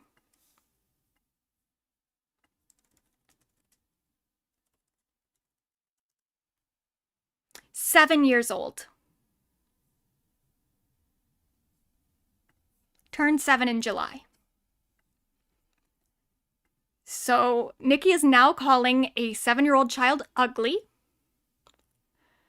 And then she also says, do something, we in New York heavy on it. So now she is also inviting some sort of physical meeting between the two of them. Now, this is a separate thing, but I did want to put this in here because this is a part of the spectacle of it. So JT is another rapper. She is the person that Magnet is actually about. The song Magnet is mostly about JT, and Cardi also takes a swipe at Ice Spice. So throughout all this, JT, I don't know how much she involved herself in this, but she was doing some tweeting. Ice Spice also tweeted this emoji. This was right after a voicemail came out in the midst of this. I think the voicemail, or not a voicemail, it was a voice recording, a recording of Cardi on the phone with either Ice Spice's manager or Lotto's manager. One of the two. But, so, I don't know all the lore here. But I guess Ice Spice and Cardi B have had some beef. I don't know when it started, but I know that Ice Spice had dissed Cardi in the song BB Belt on her last album, which sucked. Terrible album, terrible song. So after that happened, Cardi, I guess, freaked out and called either Ice Spice's manager or Lotto's manager. I don't know which. But then she started just going off on everybody, including Lotto, Ice Spice, JT, and Nicki Minaj. I don't know what the beef is with JT. I don't really even know much about her, so I can't speak on that. The stuff with Ice Spice, I don't know what originated the feud, but I have to say, from listening to BB Belt, the song sucks. And this is where I will say that Cardi maybe does need to get some sort of anger management therapy or something, because just straight up, this one wasn't worth your time, girly. No one was taking Ice Spice seriously enough for you to start talking about needing to beat her ass. I understand the impulse, and something that I do like about Cardi, and something that she said over and over again in the voice call, the part that I heard was like, I'm not like these other bitches, I will beat you up. And I was like, yeah, and I believe her, and I do like that about her. I like that she talks the talk and she walks the walk. At the same time, Ice Spice just isn't worth your time. It's not worth the, like, possible legal trouble that you could get into. Maybe we should just learn some, like, self-soothing techniques. Because who gives a fuck about Ice Spice dissing us in an album that everybody hated? It's okay. I've cut Ice Spice from the nomination list completely. She was in for a second because I do still think that she's a very interesting figure in terms of especially her social media presence, but I just cannot take her seriously as a rapper anymore. The album that came out last year was one thing. It was bad. But I was like, well, you know what? Maybe she can bounce back. Maybe she can give it another shot. She has released new music this year. None of it's better. So I'm just like, okay, Ice Spice is not a serious person. She's not a serious musician. She's not a serious rapper. I'm cutting her from any pop girly list. Unless she, like, totally turns her shit around, I'm just never going to take her seriously enough as a musician to put her on the list. So I've cut her. But last year, when I talked about Ice Spice, I did mention that Ice Spice seemed to be in some sort of feud with Lotto. They have since made up. So this whole year, not the whole year, but throughout a lot of the year, they've been doing stuff together. They've been doing some sort of... They're working together somehow. And they also did... what's that one guy? Kai Cenat. They did his Twitch stream together. They showed up. I think this was the VMAs. This was some sort of award show. I don't remember. But they were there together. Ice Spice cannot read a teleprompter for shit. She's even worse than Chappell Roan. Chappell Roan is at least cute. Ice Spice was just kind of embarrassing. She looks incredible, though. She's hot. So she is that. But I did just want to be clear from last year. Lotto and Ice Spice are now friends. Cardi has also apologized to Lotto for the voice recording that leaked.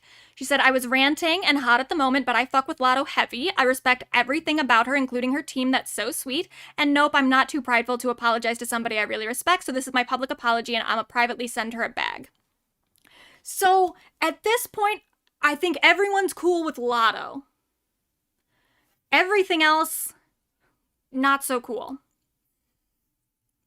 But back to Cardi and Nicki.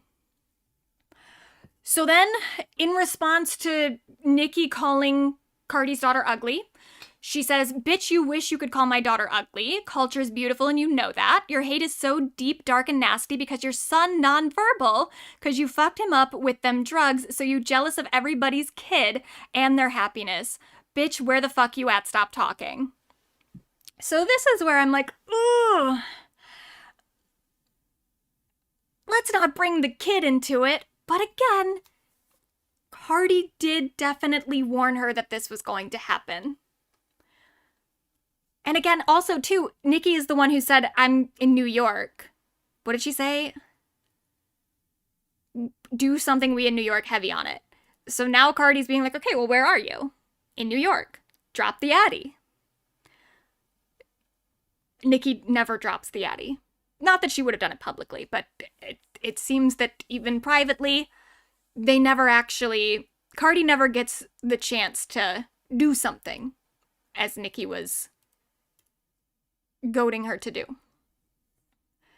Then she says the thing about, like, trying to call me out to fight because I'm pregnant. You never had that energy when I see you in person. And then, yeah, she's like, where the fuck are you? My people are outside right now. Where y'all at? Nicki then calls Cardi's daughter a roach and a monkey, like her sister, is what she says. So again, this whole thing about people will one day... You call black women monkeys and roaches. Now one day people will call your daughters monkeys and roaches. Nicki is the people. Then Cardi comes back and says, Papa Bear, I'm sorry you can't speak and banging spoons because your mom couldn't put the drugs down. I'm sorry your mom not even paying attention to you on your own birthday because she's such an obsessed and dark-spirited hating hoe. I'm so sorry. Then Nicki says, where's the roach spray? I'ma spray it in that bitch disease-riddled mouth. Bunch of different cum stains on the new roach. For entertainment purposes only, 3/27/26. So now she's just promoting her own album. Then Cardi says, drop the Addy right now. And I don't blame her. And she says, and don't go tagging the feds and the police like you did 3 months ago, you pussy-ass bitch, shut the fuck up. Then Cardi says, bitch, you've been having cum stains in your mouth since you were a minor because your daddy used to molest you. Don't know if that's true. Don't know of any allegations between Nicki and her father. But this is what Cardi is saying. She says, tell the world that's why you wake up so fucking miserable, you hurt and full of trauma and trying to apply it to everybody else, and why the fuck you keep bringing up Rock Nation. I'm not signed to them, you delusional, paranoid, coke-sniffing bitch. Then, I guess a fan was saying something about, there was one year where Cardi was on a Twitter space ranting about something on her daughter's birthday, so now they're trying to do this whole... You said the thing about Cardi not celebrating her son's birthday because she's on Twitter, but you were on Twitter Spaces during your daughter's birthday. I don't know if that's true, but Nicki says it is. And Nicki says, fuck the Vulture B-Day. And then Cardi says, you said fuck Vulture what? Bitch, fuck that slow-ass son that came out your pussy. You was wishing so much negativity on me while I was pregnant, and look at your karma. Look at what your rotten pussy produced. Now he a whole 5-year-old tippy-toeing around the house and can't spell his name. Again, should not have brought the son into this. But Nicki did start it. Then, so Nicki hits back at this claim that Nicki hits back at the claim that Cardi made that Nicki had tagged the feds or something and was trying to get the cops called whenever this thing 3 months ago happened between the two of them. And then she says, remember y'all called the cops on us last time, made them tell us we had to leave New York because you and your man was afraid for y'all lives. Nah ho, drop the receipts, Barney B. You'll be eating out the garbage cans of the Bronx in the name of Jesus soon.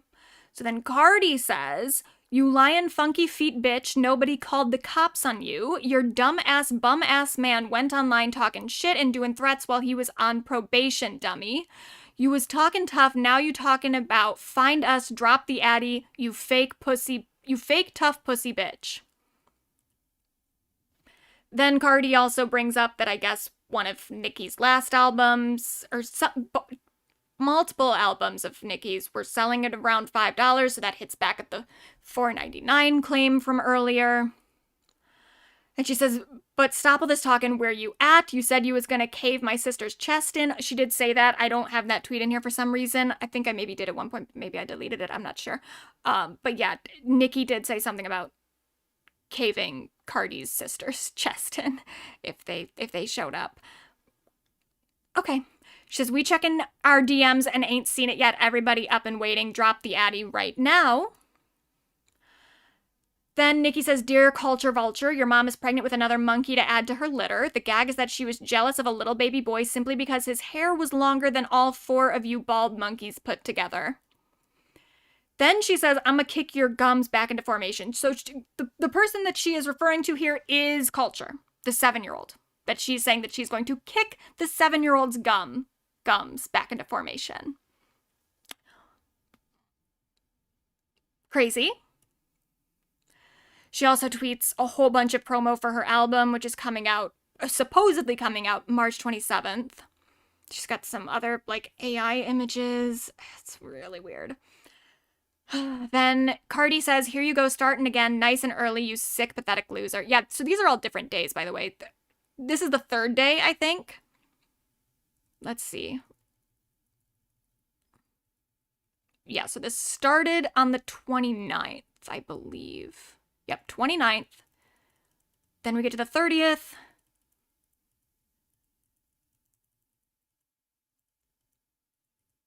And then now we're on the 1st of the month. So this, Cardi tweeted this around midnight. Then around 1 p.m., Nicki says the thing about culture again, and then says she's going to kick her gums back into formation. She says, here you go, starting again, nice and early, you sick, pathetic, loser-ass, demonic, insane bitch. I said it back in 2018 and nobody believed me that you've been talking about my child since I was pregnant. You've been jealous of my child. I had never mentioned or talked about your fucking kid. It's one thing to be jealous of me, but to be jealous of my kid is insane. You're jealous of my kids because they beautiful and fucking smart, and that's why God punished you with having a slow-ass kid. No. You hate your child because you wish you could brag on him and his milestones, but the only thing you can brag on is hair, you fucking dummy. That part is kind of true. I mean, it is very funny that Cardi keeps calling Nicki's kid slow, which is not an okay term to use, but she's making a claim about his mental capacity. And all Nicki comes back with, you're jealous that my kid has hair and yours doesn't. That is a funny thing to point out. Then she says, you said you're gonna kick my child gums back. Didn't you say you was in New York? This past words now, where the fuck you at? Cause today gonna be the day I go to jail. I think that's fair. You said you were gonna, I mean, the whole thing is fair in terms of her finding Nicki in real life. If you're gonna talk that much shit online, you should be prepared to have a more physical confrontation. Especially when you were the one that was like, we're in New York, do something. But okay.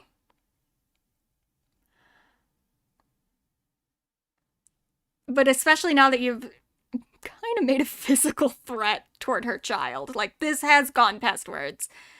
And that, because today is going to be the day I go to jail. Fair. If you have to go to jail for that, oh well.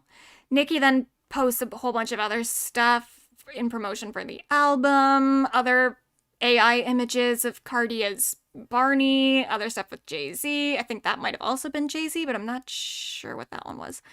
Other Barney issues. Then Cardi writes this, and I do think a lot of this is fair. She says stuff about, I'm gonna tell you the truth, you said out your own mouth that the little girl in you haven't forgave your mother yet, and that's because your mom used to stay silent when your dad used to touch on you every time he did that crack pipe. So I don't know if that's true. Does anyone know? Did Nicki ever talk about something with her father? I'm not sure. It would explain a lot, though. But I don't know. It also wouldn't. It would and it wouldn't.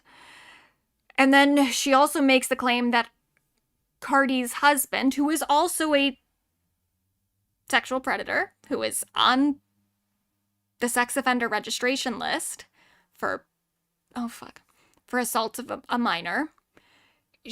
Cardi is making the allegation that he is allowing Nicki to get very high on drugs so that he can spend all of her money. Which I think Nicki has also made a lot of claims about somebody spending her money, so maybe it's something to look into. I don't know. But then Cardi says, you need to get help. You need to heal that trauma. You always come at people every time you see them happy because you got so much trauma and pain that you want to put on others. Your fans are going to gas you up while you literally lose your goddamn mind. You don't have no friends, no family, just that man in your house that let you do drugs till you pass out so he can spend your money and buy the hood chains. Definitely a pretty reasonable response, in my opinion. I don't know that we need to out any sexual assault from Nicki's past, though at this point it's like, with everything she said, it's almost fair game now. Cardi asking for the Addy knowing damn well Kenneth is a sex offender. It's online, girl, Google it. Yeah, but I don't think I don't think Nikki lives in New York full time. I think they were just in New York visiting. So that information wouldn't be online. Their address, maybe, but not necessarily where they are in New York. So then this is only like maybe half of them. I just wanted to give some sort of visual representation of the amount that Nikki is now talking just on her own. No back and forth for a little bit. Just Nikki losing her mind. Then Cardi says, I'm letting you know again. Stop playing with my kid, bitch. You just mad because your son's favorite color is 5. And this is the thing. Cardi is wrong to do this. She's wrong to bring the kid into it at all. However, again, it's sort of the thing with Azealia Banks, too, where even when Azealia Banks is doing something that I think is just, like, objectionably bad, she should not be saying it. She is kind of creative and funny. And it's the same thing with Cardi, where her comebacks, fucked up as they may be, they are funny. Like, your son's favorite color is 5. That's good.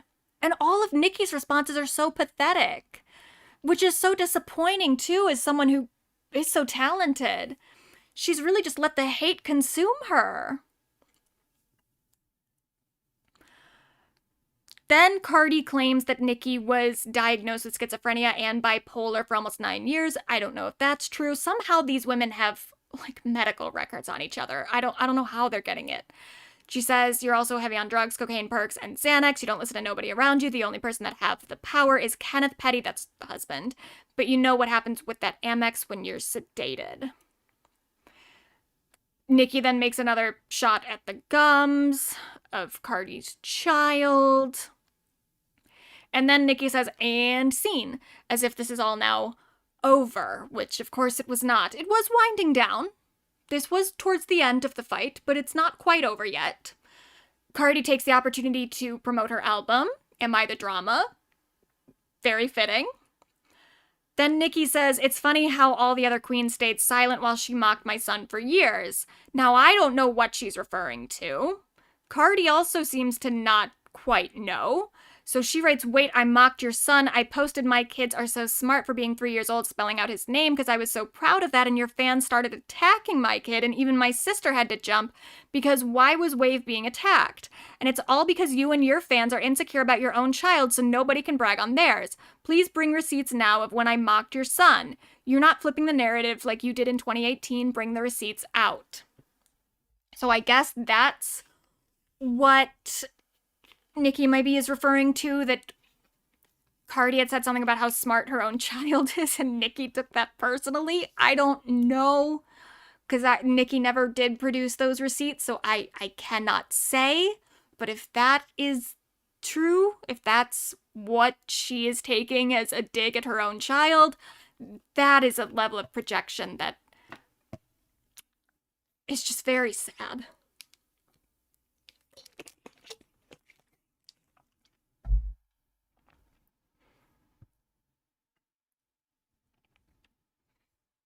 Then Cardi says, always want to fake dear black women. Girl, shut the fuck up. Done beefed with every black woman in the industry. Like, girl, who the fuck beefs with SZA?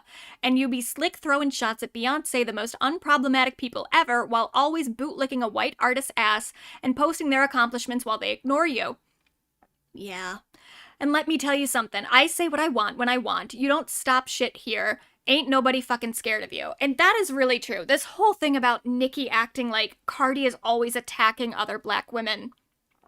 Nikki, that's what you do. All the time. All the time. It's like your favorite thing. So then they both apologize to each other's children. So Nikki says, dear culture, truth is, I did all of this for a bigger purpose and one day you'll understand.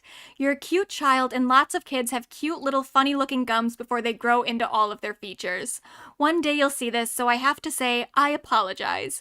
As a child of God and queen of my community who look to me for integrity, you're an innocent child and don't deserve any of this. One day your mother, aunt, and many more will be brought to their knees for what they've said and tried to do to my young prophet / beautiful boy. That's what she calls her son, is a prophet. There was a whole bunch of stuff in one of the longer tweets where she was saying how he was like Jesus, I don't know.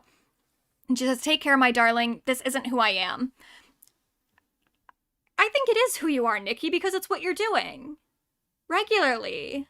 How can you say that's not who you are? You did it. That's some Kevin Federline shit.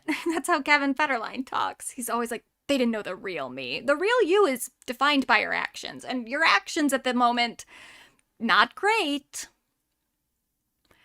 Then Cardi apologized to Nikki's son and said, Dear Papa Perk. So already, I would say that Nikki is at least trying for a little bit more sincerity. Cardi is not, but I'm still on Cardi's side. I'm sorry that your mommy haven't cut you a birthday cake for the past 3 days because she can't take my success or happiness. One day you're going to grow up, and I hope you understand when a girl says no, it means no, and you can overcome the pedophilia blood you inherited from your grandfather, father, and uncle. Please don't hate me when you grow up because your mommy rather give me more attention than she gives you. Hopefully when somebody that really cares about her puts her in rehab and gets her the help she needs, she comes out and reads you a book. So, there it was. That was the fight. Now it's over. It lasted, so this is the third. It started on the 29th of September, so this was a multiple day venture for the two of them.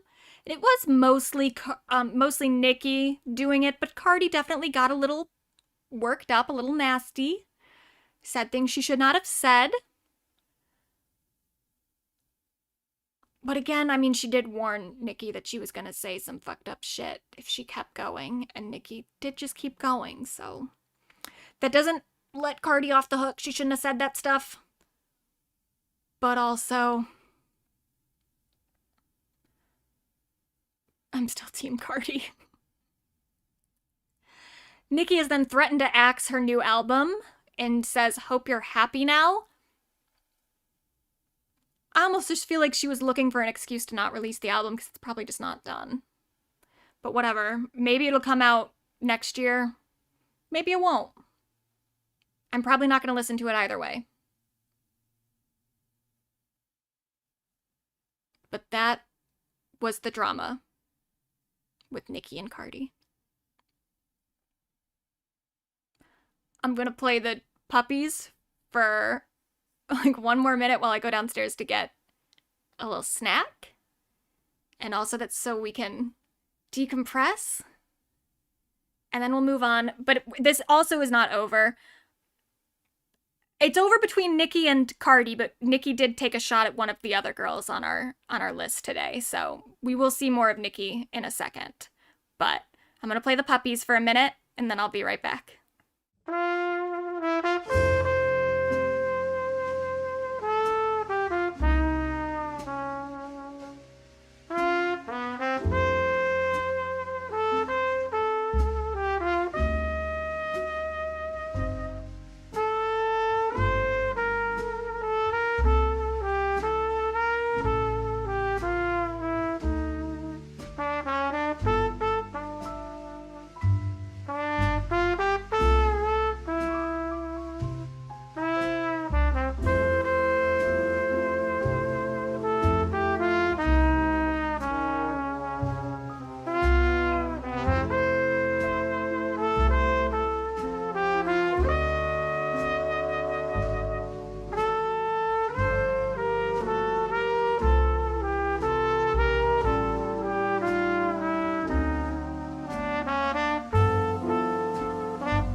So I decided to let that video play in full so that we could decompress. Hopefully we all feel a little bit better now, a little less yucky. Nikki will come back up in like a minute, but that was the worst of it, so we got through that. So, in other news, Nikki has confirmed that she is pregnant with her, I think, 4th baby, but her first one with Stefan, a man we are unsure about, or maybe even actively suspicious of. But good for her.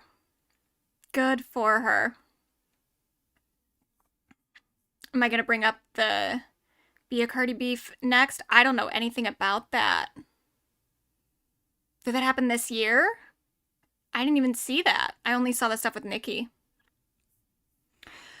But so yeah, they're having a baby. It's nice. It's gonna be a boy. Hopefully this guy doesn't suck so hard. And then she did get nominated for a Grammy.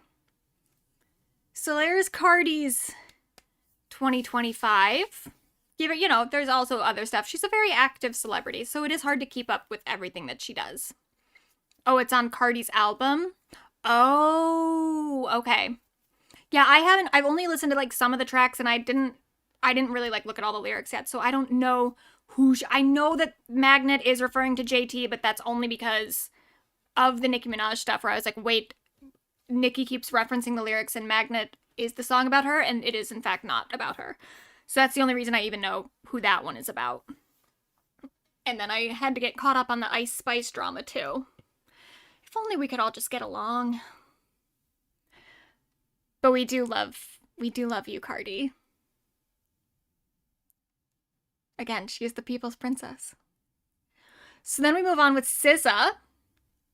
Now let's just get this one out of the way. Nicki also did come for SZA this year. Now, it was all very weird. So first of all, Nicki accused SZA of lying about her age. No evidence of that whatsoever. Also don't know why. Like, who cares? If a celebrity lies about their age, I mostly just think that that's fun and funny, depending on the context. If they're lying about it in like a predatory kind of way, that's weird. But if they're a full grown-ass adult and they're just shaving a couple years off, who cares? Who cares? And then I did want to point out, because this said, so yeah, Nicki Minaj claims she's more successful than SZA. That seems to be what all of this is about, is her needing to feel more powerful than other people. She says, I'm an icon, you're not. But right here, this subtitle, the pair of artists traded shots on social media. A lot of the coverage of this will say that, I mean, SZA does lie, but it's part of her charm. Exactly. If she lied about her age, good for her. That's just funny. But a lot of these articles will say that, like, the two went back and forth on social media. They really didn't. I mean, SZA did respond at one point, but it definitely was not primarily her. It was mostly just Nicki. So I guess what happened was, this is what I saw on Reddit, so I don't really know, but I was trying to look for an explanation of, like, how did this start? Why did this start? So I guess, oh, I thought I had written this down, but maybe I did not. I guess SZA's ex-manager had tweeted something about Broken Barbie, which was a reference. It was a promo for another artist that he's representing.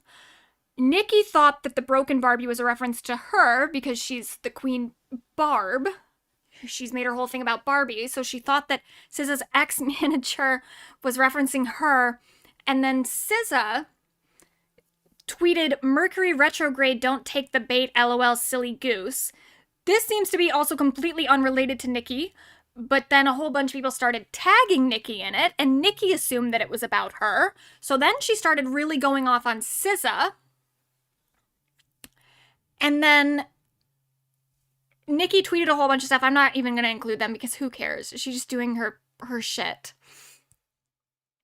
And then SZA said, Nicki, you absolutely know my music and what I contribute because you've asked for features twice to no response in addition to rapping my lyrics on Feeling Myself. LOL, you're having a moment. I'm not sure why, but be blessed. And then she posted this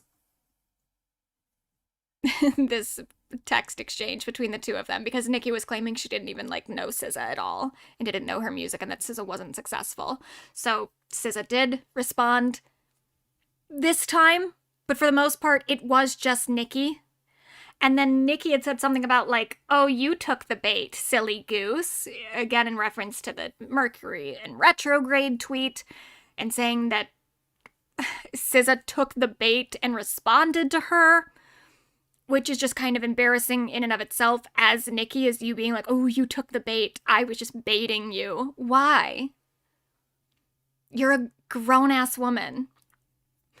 But this, I thought was very funny. This SZA took the bait, and then someone just has screenshots of all the times that Nicki was tweeting. Like, Nicki was just continuously going off. So no, it was not a back and forth. It was not a tit for tat. It was Nicki attacking SZA pretty consistently over like a 24-hour, 48-hour period or whatever it was. And then SZA responded like twice. That's it.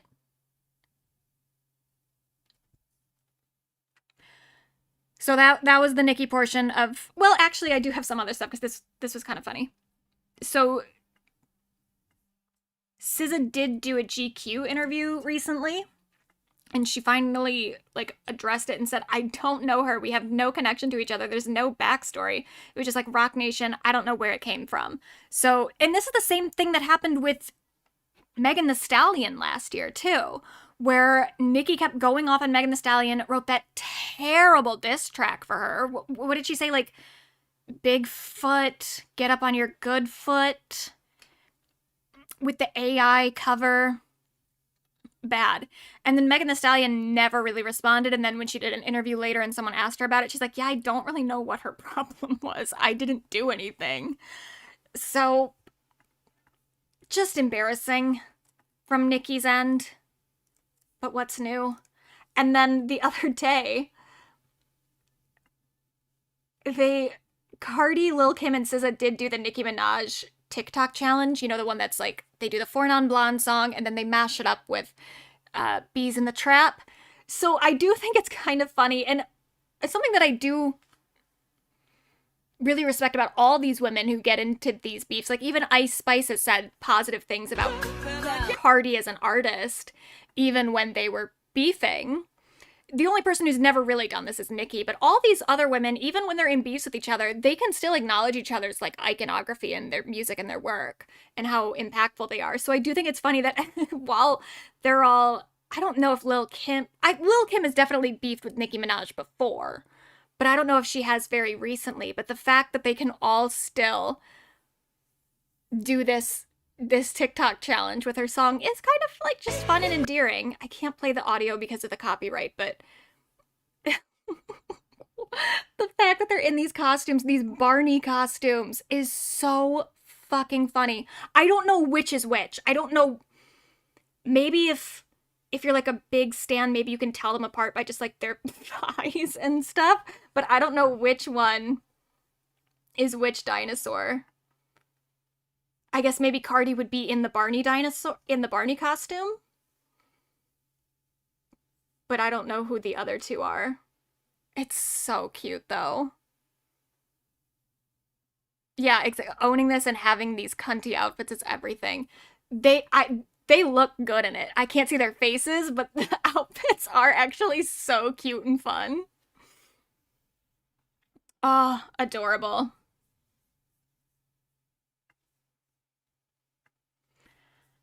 And then, so SZA did do the Super Bowl this year with Kendrick Lamar. She was a featured performer on it. Obviously, Kendrick was the headliner, but she was also there, and she did very good. Her and Kendrick had been on tour together throughout this year. They've brought out a lot of different guests, including like Justin Bieber, which this was kind of a big moment because Justin hadn't done anything music related in a while. This was before his album came out.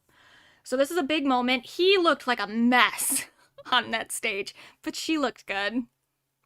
She also, I guess, throughout this tour, she's had these pop-up shops for this. I have it written down. What's it called? It's called Not Beauty, so you can see they're not. It's all lip stuff, so lip gloss, lip balm, lip liner, maybe, I don't know about the liner, but all lip products. And it's only, well, for a while it was only being sold on the tour. You could only buy it if you went to the tour and went to the little pop-up shop that she had. I think that she did then sell some on the website, but when I looked on the website, it looked like it was all pretty much sold out. So it was a moment. You either were there for it or you weren't.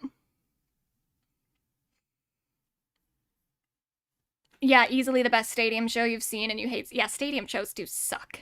But I'm sure they were good. There are certain acts that I do think can kind of work in a stadium show, and I'm sure that they were great. Then she also is apparently the artistic director for Vans. That's cool. She also was in the movie One of Them Days, which had a $51 million budget. Wait, no, it earned $51 million on a $14 million budget. So it made its money back and more. It got a 94% on Rotten Tomatoes. So apparently it was very good. I didn't see it, but I maybe I will see it. And I guess there's already a sequel in production. So good for her. She's not just she's a multi-talented girly. She's a triple threat. She also was in Sesame Street. She sang a song about gratitude. Look at how cute she is. That is such a cute photo. She was also one of the very, very few celebrities that went to the AMAs, which I was grateful for in a way while I was watching the AMAs, because nothing was happening there. Just absolutely nothing. I eventually just started watching Kai Cenat stream as he was walking around backstage. Even backstage, it looked dumb. Like, they didn't have enough. The snack table was not it. It looked lame as fuck. But I was somewhat grateful for SZA being there because she was like the only celebrity to pay attention to. At the same time, though, I was like, oh, you're too good for this, girl. Get out of there. Get out of this Republican-ass award show. And then she was also at the Grammys. So she did win a Grammy. She won Best R&B Song for Saturn. And then she released some more music this year. She did like a Justin Bieber remix. She was on somebody else's song too, I think. And then she released Lana the Deluxe Edition this year. So before, she did the SOS album, and then there was Lana, which was kind of like a deluxe edition of SOS. And now there's the Lana Deluxe Edition. So it's just like one big album and just a fuck ton of songs on it. But she did release a few more songs this year from the deluxe edition. I don't know why she didn't just release Lana as a separate album, especially because I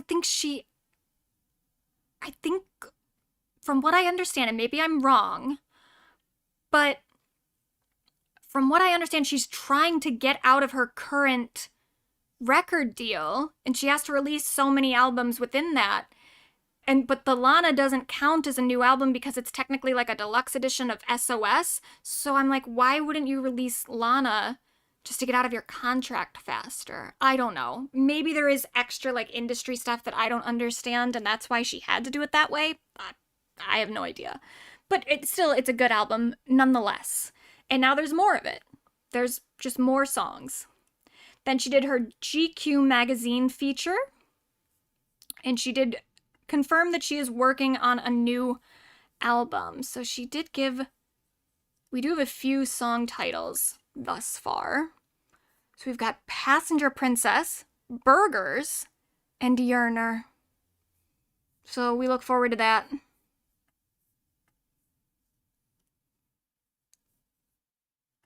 And then at this year's Grammy Awards, or this coming year, the 2026 Grammy Awards, she has been nominated for Record of the Year for Luther with Kendrick Lamar. Luther is also nominated for Song of the Year, but that's for that award is for songwriters, and SZA wasn't a songwriter on that track, so she's not technically nominated for that one, but she is, of course, on the song, and it is nominated. Then she is also nominated for Best Pop Duo Group Performance for 30 for 30 with Kendrick. Then she is nominated for Traditional R&B Performance for Cry Baby, and Melodic Rap Performance again for Luther with Kendrick Lamar. So, pretty good year for SZA. And probably even be a good year next year as well if she puts out that album. So yeah, we love that. We love SZA. Moving on, we have Miss Miley Cyrus. Now, there is a lot of drama with this one as well. So, first of all, Miley did perform at the SNL 50th anniversary thing. She won a couple Grammys. She won Best Country... Or no, she only won one Grammy. She won Best Country Duo for Two Most Wanted with Beyonce. Now, here's the drama. There's a lot of drama with her family currently. So first we have to do a recap. So June of 2022, Billy Ray Cyrus, Miley's father, and Tish Cyrus, or Tish, I don't know what her last name is now. Tish something, Miley's mother, they got a divorce in June, she filed for divorce in June of 2022. Noah, Miley's sister, took Billy Ray's side. She's always been like a daddy's girl. She's kind of the Jamie Lynn of the family. She's Jamie Lynn, and he's Jamie. She took her dad's side. Billy then started dating this woman, Fire Rose, who is another singer. She was 22 when they met, and I'm not going to defend Billy Ray at all because he does seem like a piece of shit, but there were a lot of people claiming at the time because they met on the set of Hannah Montana when Miley was a minor. So a lot of people for a while thought that Fire Rose was also a minor when they met, and this was like a more clear kind of grooming situation.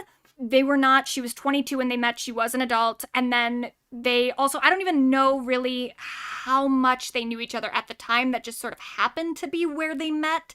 I don't believe that they maintained a relationship afterward. So as far as I know, no actual like grooming of a minor happened between the two of them, which a lot of people had thought at first. But they got engaged in August of 2022, which is kind of crazy. Miley's mom filed for divorce in June, and he was already engaged by August. Whatever. They got married in October of 2023. Tish also does move on pretty quickly. She starts dating and then marries Dominic Purcell. Don't know who he is, but people notice the fact that Noah, the sister, was not at the wedding. And it comes out a little bit later that apparently Noah and this Dominic person also used to date. Crazy for several reasons. Number one, that man looks old as fuck. How old is Noah Cyrus? Actually, that's a good question. How old is Noah Cyrus?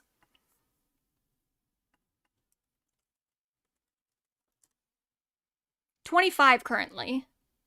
And how old is this man?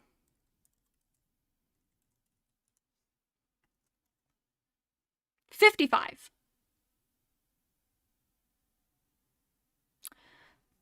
So gross.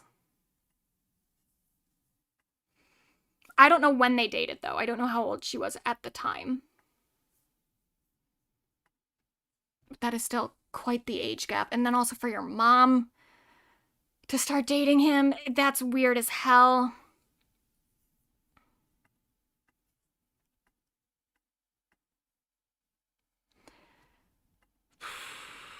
So then Billy Ray and Fire Rose get a divorce, or they file for divorce.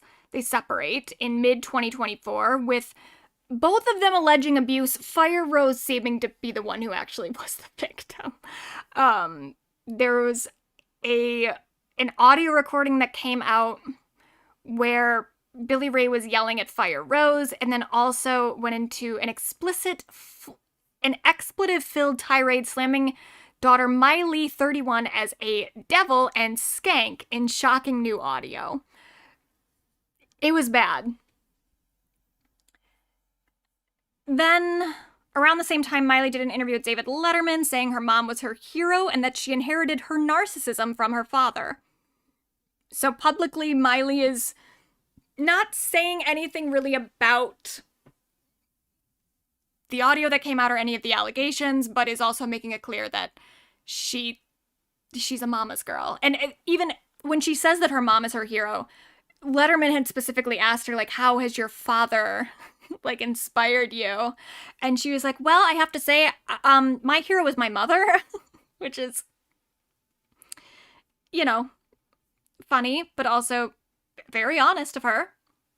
But she did also say other nice things about her dad, about, like, him influencing her as a performer and as a musician, blah, blah, blah. But then she said the thing about inheriting her narcissism from him, which is a very, like, I really do like the way that Miley has been talking recently about her own, like, psychological journey. Even when she was talking about her decision not to tour anymore, she said that one of the reasons she doesn't tour is because she thinks it's a very weird kind of relationship to have with other people, where every night you're the center of attention and every night everyone is, like, cheering for you. She said that she thought that was a really unhealthy position for her to be in. So I think that that is a level of self-awareness that not a whole lot of people have, and a whole lot of people in the industry, especially because a lot of them are narcissists.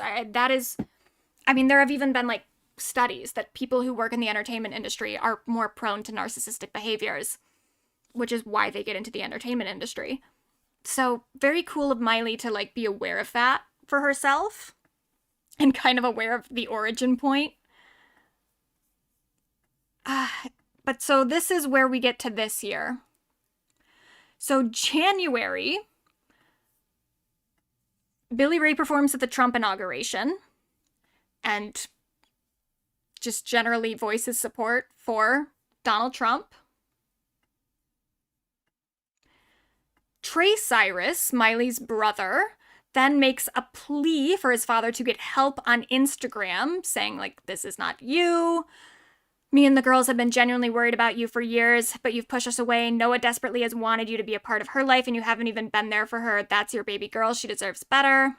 Somehow, just like me, she still idolizes you, though. So he makes kind of, like, vulnerable appeal to his dad of, like, please stop doing these things. 2 days later, Billy Ray announces a new album produced by his other son, Brazen. I didn't even know that this one existed. But I guess there's also one named Brazen Cyrus. So many Cyrus children. So I don't know. I've never heard of this son in my life, but I guess he's producing music for his father. What is all this? Did he put all these little, like, guitar stickers on the post? I'm judging him for that. I do shit like that all the time. I love putting little stickers on my Instagram stories. But this looks embarrassing.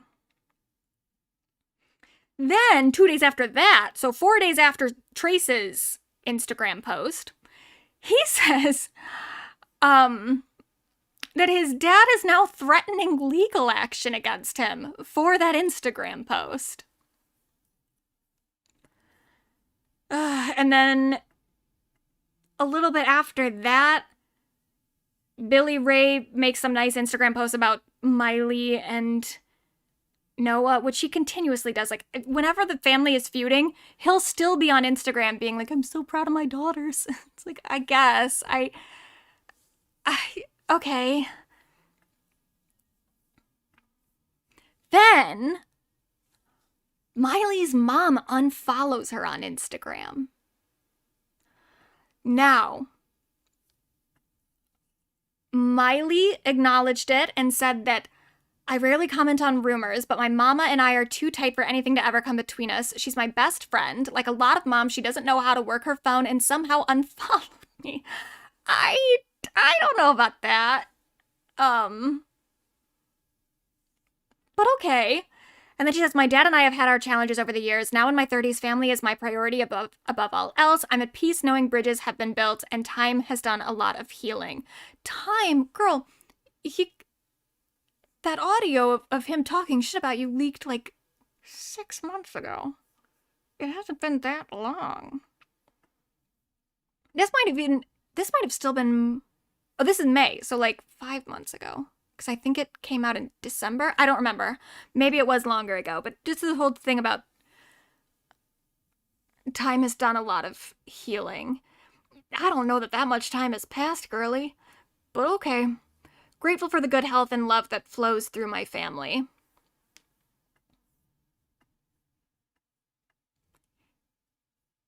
Then, at some point, Billy Ray starts dating the actress Elizabeth Hurley, who was in one of the, I only know her from one of the Austin Powers movies. But good luck to her. And then Miley did an interview with Monica Lewinsky in June where she talks about mending relationships in her family and how they're moving past all this stuff, blah, blah, blah. And then all the daughters did a shoot and an interview for The Cut in September. So that's where we're at.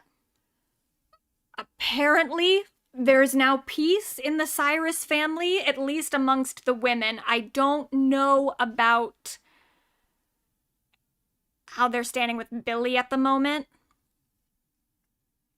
But good luck to them. Good luck to all of them. Some other drama. So there's been stuff bubbling up for a while. No real confirmation. And there's still no real confirmation. But people have interpreted some sort of tension between Miley and Dua Lipa after their song Prisoner, singular, from the Plastic Hearts album.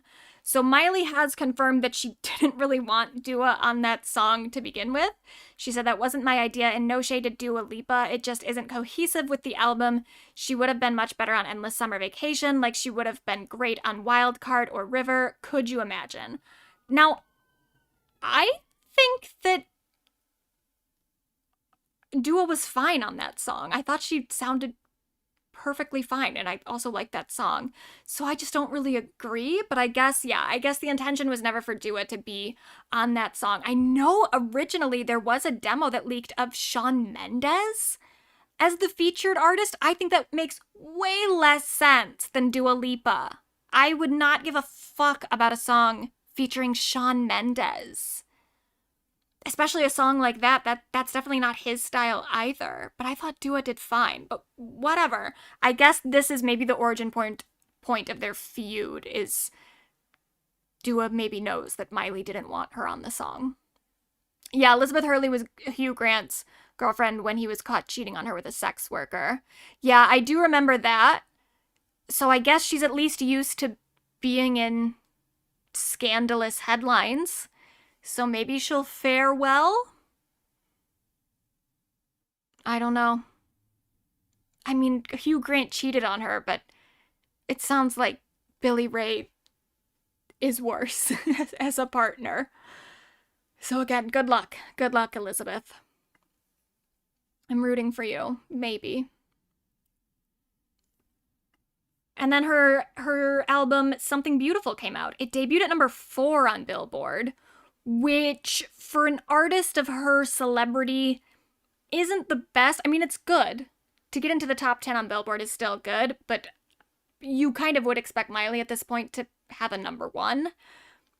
But that's okay. It got a 71 out of 100 on Metacritic. I do like the album. It is, again, a long album, especially she's added a lot of, like, deluxe songs to it. A lot of bonus tracks. But then I think maybe there's also... I don't remember if there's more coming still. There might still be more coming. Or this is it. But there's a lot of songs on the album. And it does feature Brittany Howard and Naomi Campbell. It is a very grand entry into her discography. And I like it. I like the album. I don't think it's super exciting. Not as exciting as I think I wanted it to be. I really love Plastic Hearts, and that is my favorite album that she's ever released. She did talk some shit about Plastic Hearts this year, but she always does that. Every time she puts out a new album, she talks shit about her old albums, and a lot of fans get upset about it, but at least she's honest. She also did release a theatrical film alongside this. I think that was kind of the most disappointing part because I was really excited for the theatrical film. First of all, it was released one day only, which is annoying as fuck. Like, at least do a full weekend. I had to work that day. I couldn't go see it. But I guess it really wasn't even that special. It was just kind of a collection of music videos, but even the music videos weren't that, like, intricately put together. You know, it wasn't like Lemonade. It was just sort of just her looking good in various different places. So yeah, I thought that the hype for the film and then the actual film was a little bit disappointing. But it's still, I admire the effort. I do admire the effort. She also apparently became the first 90s-born female celebrity to receive a star on the Hollywood Walk of Fame. I think her star is already there now, but I don't think she did any sort of ceremony for it at all, which is kind of disappointing. She also is now the face of Maybelline. She released a new song for Maybelline. And she is nominated for a Grammy for Best Pop Vocal Album, which I think that's also one of the ones that Gaga is nominated for, right? Is Best Pop Vocal Album? It must be. Yeah, it is. So I'm sorry, Miley. But I do need that one to go to Gaga. Love you, though. Yeah, in Walk of Fame, the song is an all-time banger. It's great. The album is good. It is a very good album. It was just a little bit underwhelming from the original. Like, especially when she released the song, the first song, Something Beautiful, I was like, oh, fuck yes. And then it was just a little bit tamer than I expected from that track. Next nominee, Raye. So Raye is actually one of the artists last year when we did the bracket where afterward I was like, fuck, I think I should have put Raye on there. I think if I could go back, I would have put Raye on the first bracket. Maybe she'll make the second bracket. I don't know.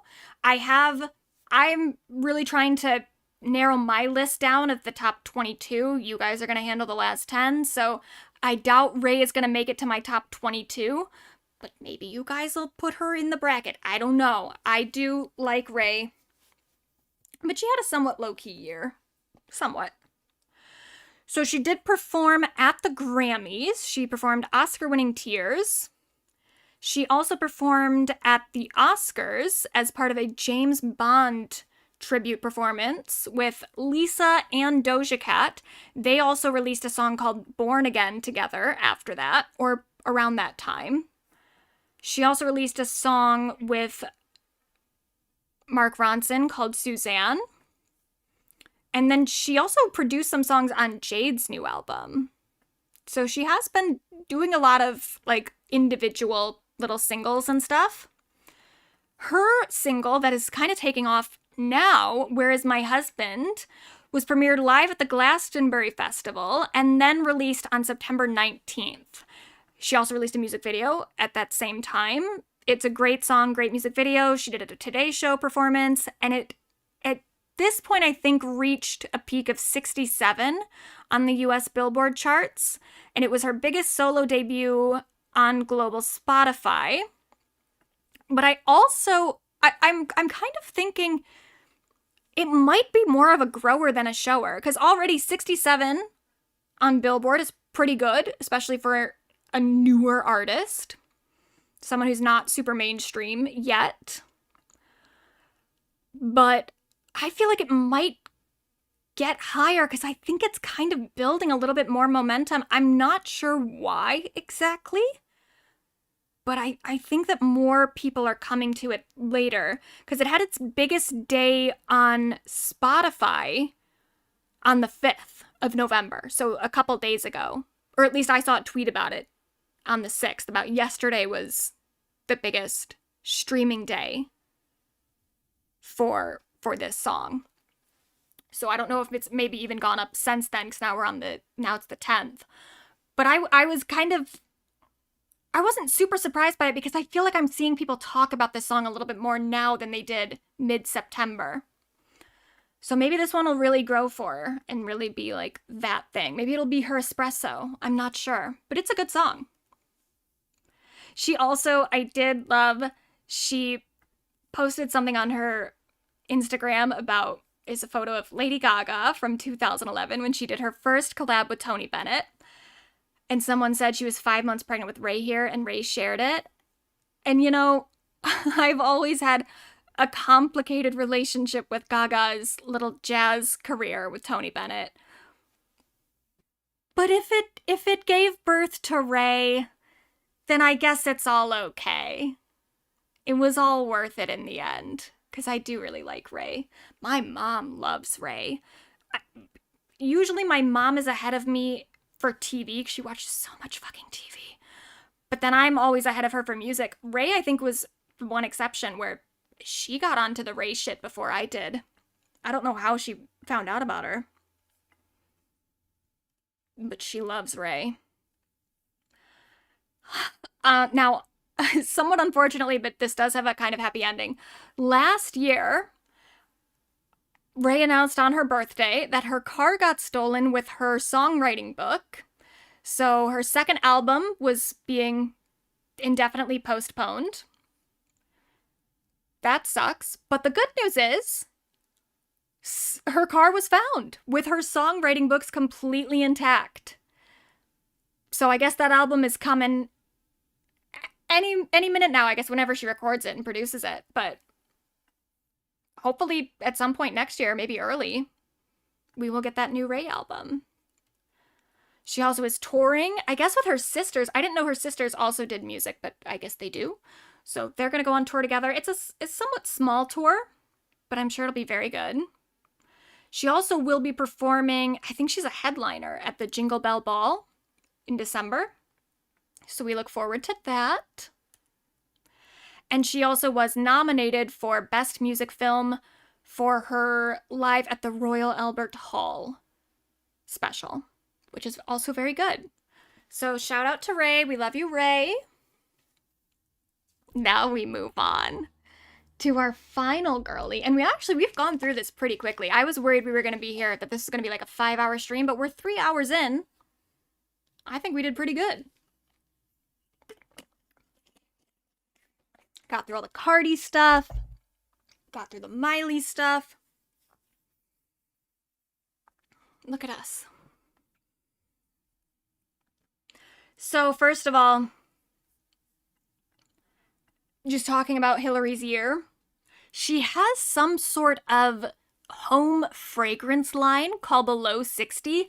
I don't know what the 60, it has something to do with like a 60-degree lavender line. OMG, where's Sabrina? We'll talk about her on a different day, because we still have to introduce her. So we gotta go through Sabrina's entire year. So don't worry. She's coming. We'll talk about her, I think, next week. But I don't know. I had a list somewhere.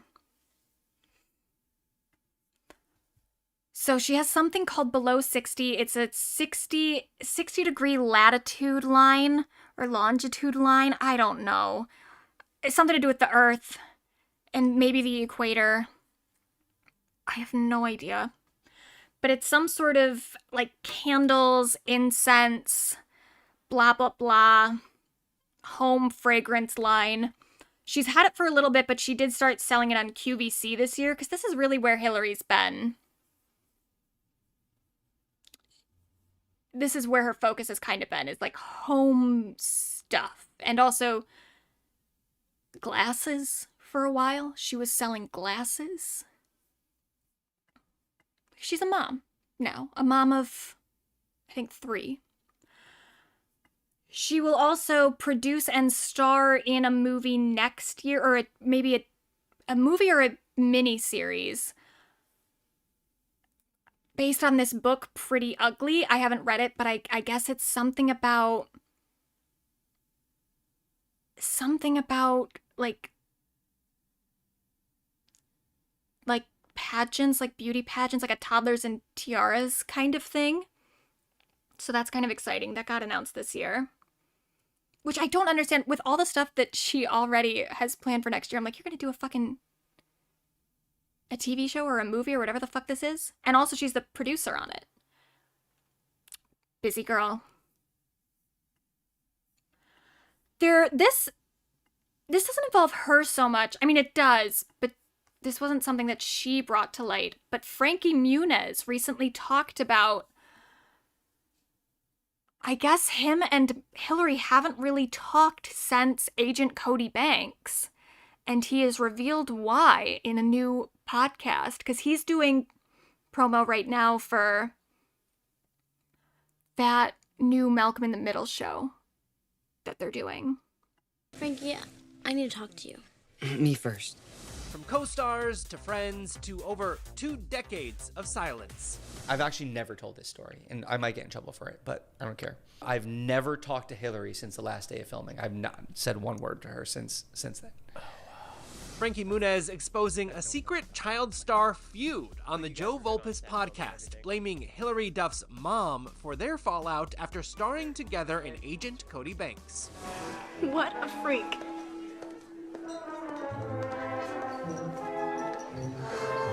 So her mom was like, do you know what you're doing this summer? What are you doing this summer? And I go, oh, I'm filming this movie where I'm playing like a junior James Bond. It's called Agent Cody Banks.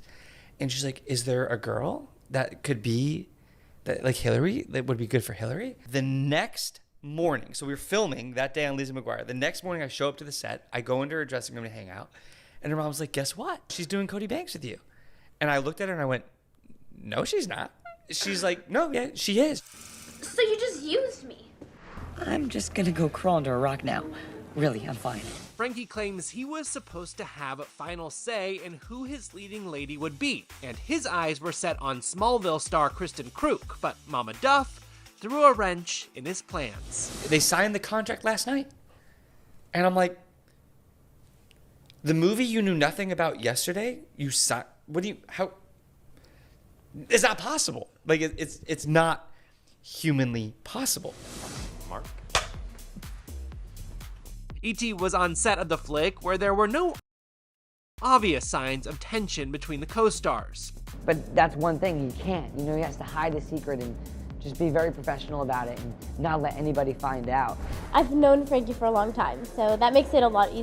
Now, I do have to say, because a lot of people were shitting on Frankie for this, and they're like, you haven't talked to her in that long because of something her mom did.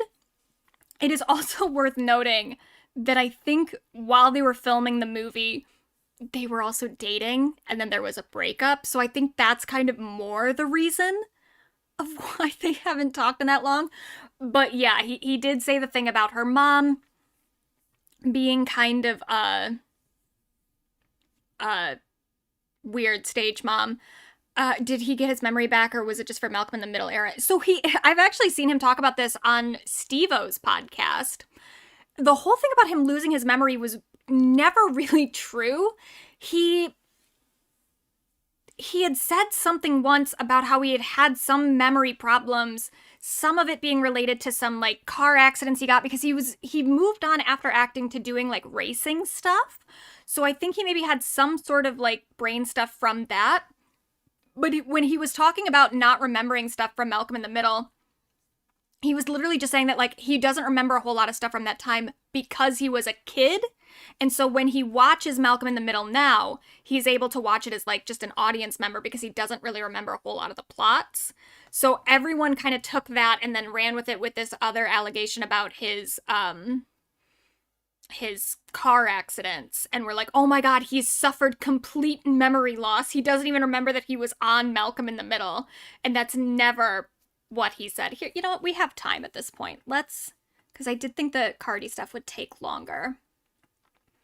So let me find him talking about it on Steve-O, because I also thought the thing about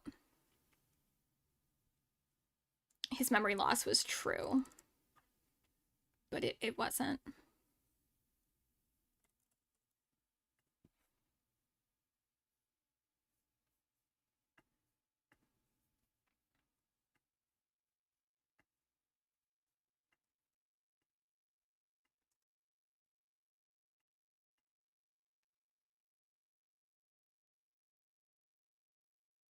described it to me. That's how I always thought.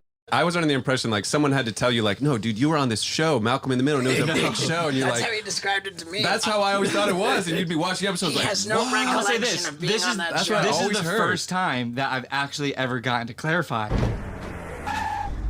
Isn't he a NASCAR driver now? He is some sort of driver. I don't know if it's NASCAR specifically. It might be. It's not like one of the main, because there's different types of NASCAR races. He's not in like the big one that people would know about, you know? He's not like going up against Jeff Gordon or something. But he is doing some sort of racing. I remember from, you know, like when you were younger doing Malcolm in the Middle, like you were like the kid with the obnoxiously flashy cars. Yeah. Like, you know, it's an interesting. I've thought about it a lot, like over my years of, you know, for the most part, no, like it's not. So that you've had like these mini strokes throughout your life. Yes. Is that related to the concussions, You know, or is that a separate thing? This is why, maybe without getting into it, like I never trust doctors anymore the rest of my life. I went for a long time. I was having these episodes where I'd have like numbness and I couldn't really see, like I'd lose peripheral vision and all this stuff. And everyone was telling me like, you're having TIAs, transient ischemic attacks or mini strokes. And I'm like, what? Like, what are you talking about? Like I'm healthy. Like I don't do, or, you know, I don't have any of the signs of people who would normally have those things. So like it didn't make sense. So I went to a bunch of doctors and nobody could really give me like a straight up answer. So I had people kind of speculating. And of course, like I said what they were speculating. And now it turns out literally after all that, and like if you search my name, like all it talks about is how like I have no memory or I'm dying of strokes and all this kind of stuff. And the reality is like Yeah, that really is what people were talking about. Like someone in the chat said the way people talk about it was like he had dementia or something. That was the impression that I had for a while until I saw this interview. finally got diagnosed with aura migraines. So just intense migraines. Intense migraines that literally like those are the symptoms, and it's similar symptoms to transient ischemic attacks. Okay. But now all this time, like I've been being told that and thinking that, where realistically like I just had some pretty intense migraines. Got you. But the story's out there. It's too late now. It's like you search my name, it's basically framing me as dying. You Right. know what I mean? It's like he doesn't know where he is. He doesn't know what's going on. He doesn't even know that he was Malcolm. I'm like, no, I that's the That is literally what I thought too. I thought that he did not remember being on Malcolm in the Middle. Oh my God, that was kind of the headline I read. Like I he know. doesn't even know. And it's funny because like I've never talked about it. I did Dancing with the Stars 4 years ago now. Wow, we've had a lot of guests that have done Dancing with the I Stars. did Dancing with the Stars. Did you have fun? Did you enjoy it? I did not enjoy it, man. I loved it. I can't blame the show, and and like after my season, I went back, and you know I was a friend of the show, and I would go to like the following seasons and sit in the audience and stuff. It was just like uncomfortable for me, man. I was newly sober, and I was like just like in a really awkward phase. Yeah, I don't care about the Dance with the Stars thing. Sorry, Stevo. A lot of pressure on myself, but that's like that competitive, like rehearsing lines and stuff always and shit like that. That was always easy for me. Like I would look at it once or twice before I went to bed, and like I'd wake up in the morning and somehow I just know it, you know. So that was never like a thing. But I'm not a dancer, you know what I mean? Right. At all. Oh my God, they're Be still over talking here, about Dance you with know, the Stars. give me my lines. I'll say my lines and I'll go back to my trailer. You know what I mean? Like I'm not Hollywood or whatever you want to call it. Right. But I did it, and I'll say the first say anything that'll make them hate me, but so it was me kind of blowing off the fact that like I can't say that's my favorite year because like I can't tell you. They were like, it's 2001 because it's when you were nominated for an Emmy and a Golden Globes and all that kind of stuff, and they're like, we want you to talk all about it, and I go, I don't remember what I felt then. Like I don't, you know. And so it was me kind of blowing off the fact that like I can't say that's my favorite year because like I can't tell you what happened in 2001. You know what I mean? Like you would have to tell me what happened in 2001. Like Frankie Muniz can't even remember. But they didn't really say it. It just kind of like the storyline in my episode then was like, you know, I as cheesy as it is, I said my most memorable year is the present because I've learned through all my past to live in the moment, like accept everything for what it is, whatever, right? And I brought up like the fact that like I had to say like I don't really remember But I wasn't saying I don't remember anything. I was just saying, like, right. If you That's told so me what funny. I ate for breakfast the day that I went to when I was nominated for Emmys, I go, I have no idea. You know what I mean? Like, dude, that's so funny. I was under the impression like someone had to tell you like, no, dude, you were on this show, Malcolm in the Middle, and it was a big show, and you're That's like, how he described it to me. that's how I always thought it was, and you'd be watching episodes He like, has no "Wow." recollection I'll say this. of being on that that's show. what I This is always the heard. first time that I've actually ever gotten to clarify. Oh, well, what great, that is. dude. We're going to cut this clip out, and we'll send it out, dude. You're gonna cut this clip out, and it's just gonna go. This is not even going to air. We're going to skip this part. Continue the lie. No, we'll promote this, dude. This is a big deal. Well, it's just funny because, like, you know, I have people write me all the time like, oh, it's so sad that you don't. I'm like, That's I don't have like hi, Frankie. I think, yeah. How are you? Well, right. My wife, you just met. I am afraid to forget memories now, as you know what I mean, like, because like, or good moments. Like I want. Journal. So yeah, that was all he really said. So he has not forgotten everything, which clearly, because he remembers this beef that he has with Hilary Duff's mom. Now, the reason I wanted to bring the Hilary Duff's mom thing up here is just because, and this also, the way that Frankie's even talking in this interview about his own, like, memory loss is kind of similar to the way that Hilary has talked about her own lack of memory from a lot of the stuff from when she was a young star. And a lot of what Hilary seems to be, the conceit for the new album that she's working on is kind of based around her looking back at her own, like, childhood and talking to a younger version of herself. So I do think it's very interesting the way that Frankie is even talking about her mother in that interview as, like, this huge stage mom, which is never really the impression that I got from Hilary. Like, clearly her mom was a stage mom, given the fact that not even just Hilary was a child star. Her sister also, too. I mean, her sister was in the industry before Hilary was, and then Hilary became a lot more famous, but Haley Duff was doing work in Hollywood before Hilary was, and they were both children being managed by their mom. So I think that is an interesting dynamic that I wonder if we'll get to hear more about when the new album comes out. And not just the album, but I'm getting a little ahead of myself, but she also has a new docuseries coming out too about the making of the album.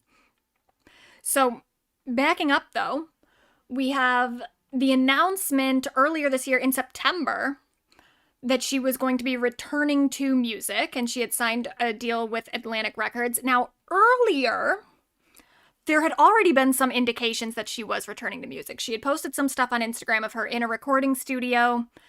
There were some hints at it, but we didn't know for sure until she signed a deal with Atlantic. After that, her music streams increased, or her Spotify searches increased by 400% just after the announcement. So people were ready for Hilary to make her big return. She also then she was Sally in Role Models, some performance he did in Texas, I think, which is where she's from. And, let me see. I know I don't have anything about that. This is where I learned this whole Sally thing in the first place. I had no fucking clue who Role Model was. I didn't know what a Sally was. And then Hilary did it, and that's how I found out. So, big deal. I know I also, am a Hilary fan, so that's probably why it did end up in my algorithm. But just the clips of her on Role Model stage did go pretty viral in a way that I wasn't even really expecting, given how long it's been since she's released music. But people were excited. People have been very excited to hear from Hilary. Not just me, but the world. She has since announced her new musical projects, an album, presumably, but she hasn't, well, I guess she probably has said at this point that there's an album. She hasn't made any sort of announcement, though, for a date or a title yet. But there is new music on the way. She did an interview with what's his name? I always forget. But it's the Therapist guy. And she was the season finale for his podcast, which, again, she's a big deal. You forget sometimes because she's kind of been out of the game for a minute, but people really, she was the shit. And she still is. She released her song Mature, and I love it. I do. I love it. The music video was a little underwhelming to me at first, but hearing her talk about it and the thought behind it, she did an interview with Vogue, and this is what she said. She said, it was important to me that the video felt like a performance instead of just laying out the story of the lyrics. I wanted it to feel slightly meta, where it shows this girl in the audience watching herself sort of perform back to her. I wanted to get across that idea of looking at some of the more performative elements of your prior self. Was it ever authentic? Were you always putting on a show for someone? So this album already seems super introspective. She also talked about, because at the end there's a butterfly, and also in some of the promo pics she had like a butterfly on her cheek. So she talked about that in the interview too, and she said, butterflies hold a lot of strings to my past, and I wanted a nod to that first record being a part of my metamorphosis to this stage of my career. Her first album was called Metamorphosis. They feel very similar in ways because they both represented new beginnings for me. I wanted to include that butterfly just as a little nugget because of the significance they've always held for me. Before my grandmother passed away, she told me that anytime I see a butterfly, that would be her saying hello. My backyard is filled with butterflies all the time, so it feels like she's always saying hi. They're an important little charm in my life. So that's super cute. And then this song, I think it sounds good, but I also just love the lyrics to it because I really wasn't expecting her to come out like this. When the song was announced, and it was announced with the title Mature, I thought that it would just be a song about how she has matured. But it's actually something a lot more confessional. Because it is about her, but it's about a relationship. And she was sort of vague about this in the Vogue interview. She said that it was, what's the word she used? Like autofiction, where there are elements that are real in her life that are more biographical. There are also elements to this story in this song that are completely fictional. So she's kind of mixing fiction and reality a little bit.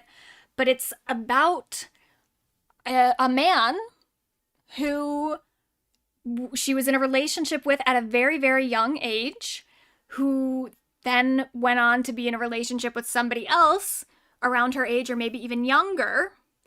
And what she was saying was like, it's about thinking about, was I even special that I thought that he was with me because I was mature for my age, and then he dated somebody else around the same age as me or someone even younger. And then you feel like, oh, I'm just a part of a pattern for this person. So the lyrics are like, and they're also, she's coming out pretty strong too in terms of 3 lines in is taking a shot at Leonardo DiCaprio. She says, she's me, I'm her in a different font, just a few years younger, a new haircut, very Leo of you with your Scorpio touch. So referencing Leonardo DiCaprio as like a man who has a pattern of dating women much, much younger than him. And then makes it clear too with your Scorpio touch of like, I'm saying Leo, which kind of sounds like I'm talking about the astrology sign, but I'm talking about someone who's a Scorpio. So very clever. We love the wordplay. And then going down on her on your vintage rug, more sexual than we've really heard Hilary. But she's so impressed by your Basquiat, and she thinks you're deep in the ways you're not. I can't put it on her. She's a sweet kid, but she's taken the bait like we all did. She looks like all of your girls but blonder, a little like me, just younger. Bet she loves when she hears you say you're so mature for your age, babe. She looks like she could be your daughter, like me before I got smarter. When I was flattered to hear you say you're so mature for your age. Very kind of cutting lyrics. What we think, what the theory is that this might be about Joel Madden, whom she dated when she was 16, and he was 25.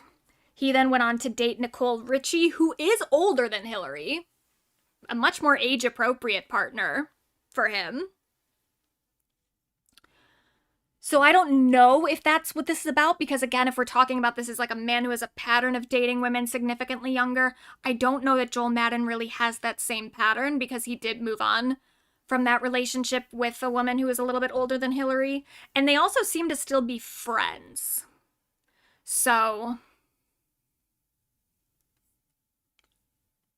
I don't really know. Some people are now trying to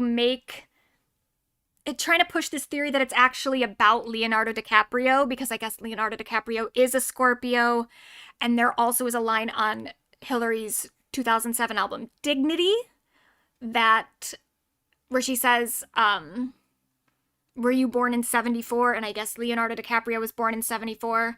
And then there's another line down here at the bottom in the post-chorus where she says, watch the tide rise up as high as you got on me, listening to Strawberry Letter 23, hid my car at Carbon Beach so I wasn't seen at yours. So I guess Leo doesn't live that far from Carbon Beach, or he didn't at the time. I don't know. A lot of people trying to put this together as it being actually about Leonardo DiCaprio. I don't think it is, because I think her saying very Leo of you wouldn't make much sense if it just is Leonardo DiCaprio. I think she's just making like an allegory of like, Leo dates a lot of younger women, so do you. But I don't know. I do just think it's very interesting, though, the way that she was talking in the Vogue article. Again, it sounds like the entire album is her looking back at her past and talking to herself as a younger person, which her interview with Therapist, when she was talking about that, and she was also talking about not remembering a lot of stuff from when she was younger, similar to Malcolm, it's like, it's sort of weird for me to even look back at her past and her history, because now I have to look back at it as an adult too, because she was always older than me. She was always like, and she still is, I think 9 years older than me. So when I was a kid, she was basically an adult to me, and now I have to go back and look at like, oh my god, this person that I idolized and felt like was so grown up was 14 at the time. Like, when she was on Lizzie McGuire, she was fucking 14 years old. And I knew of her when I was probably like, I don't know, 6 or something. I don't think I started watching Lizzie McGuire when it first came out. I think I was watching reruns. But like all of it, I'm like, oh my god, she was actually like a child for all this stuff that I remember her from and felt like she was a grown-up. And like even Dignity, which I think is her magnum opus, I think it's her best album, she released that at 19. She was a baby. Even as an adult, she was a baby adult. So that is kind of crazy to really put into context of like a child throughout most of her career.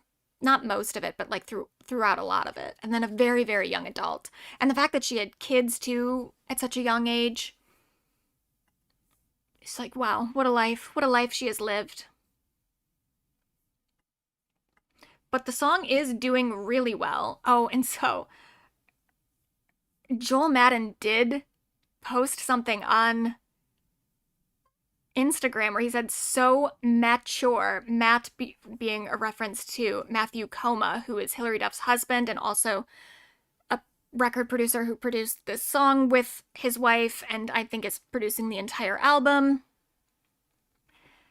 So he's making a reference there, but it seems more friendly to me. Like, it doesn't seem like he's mad about it.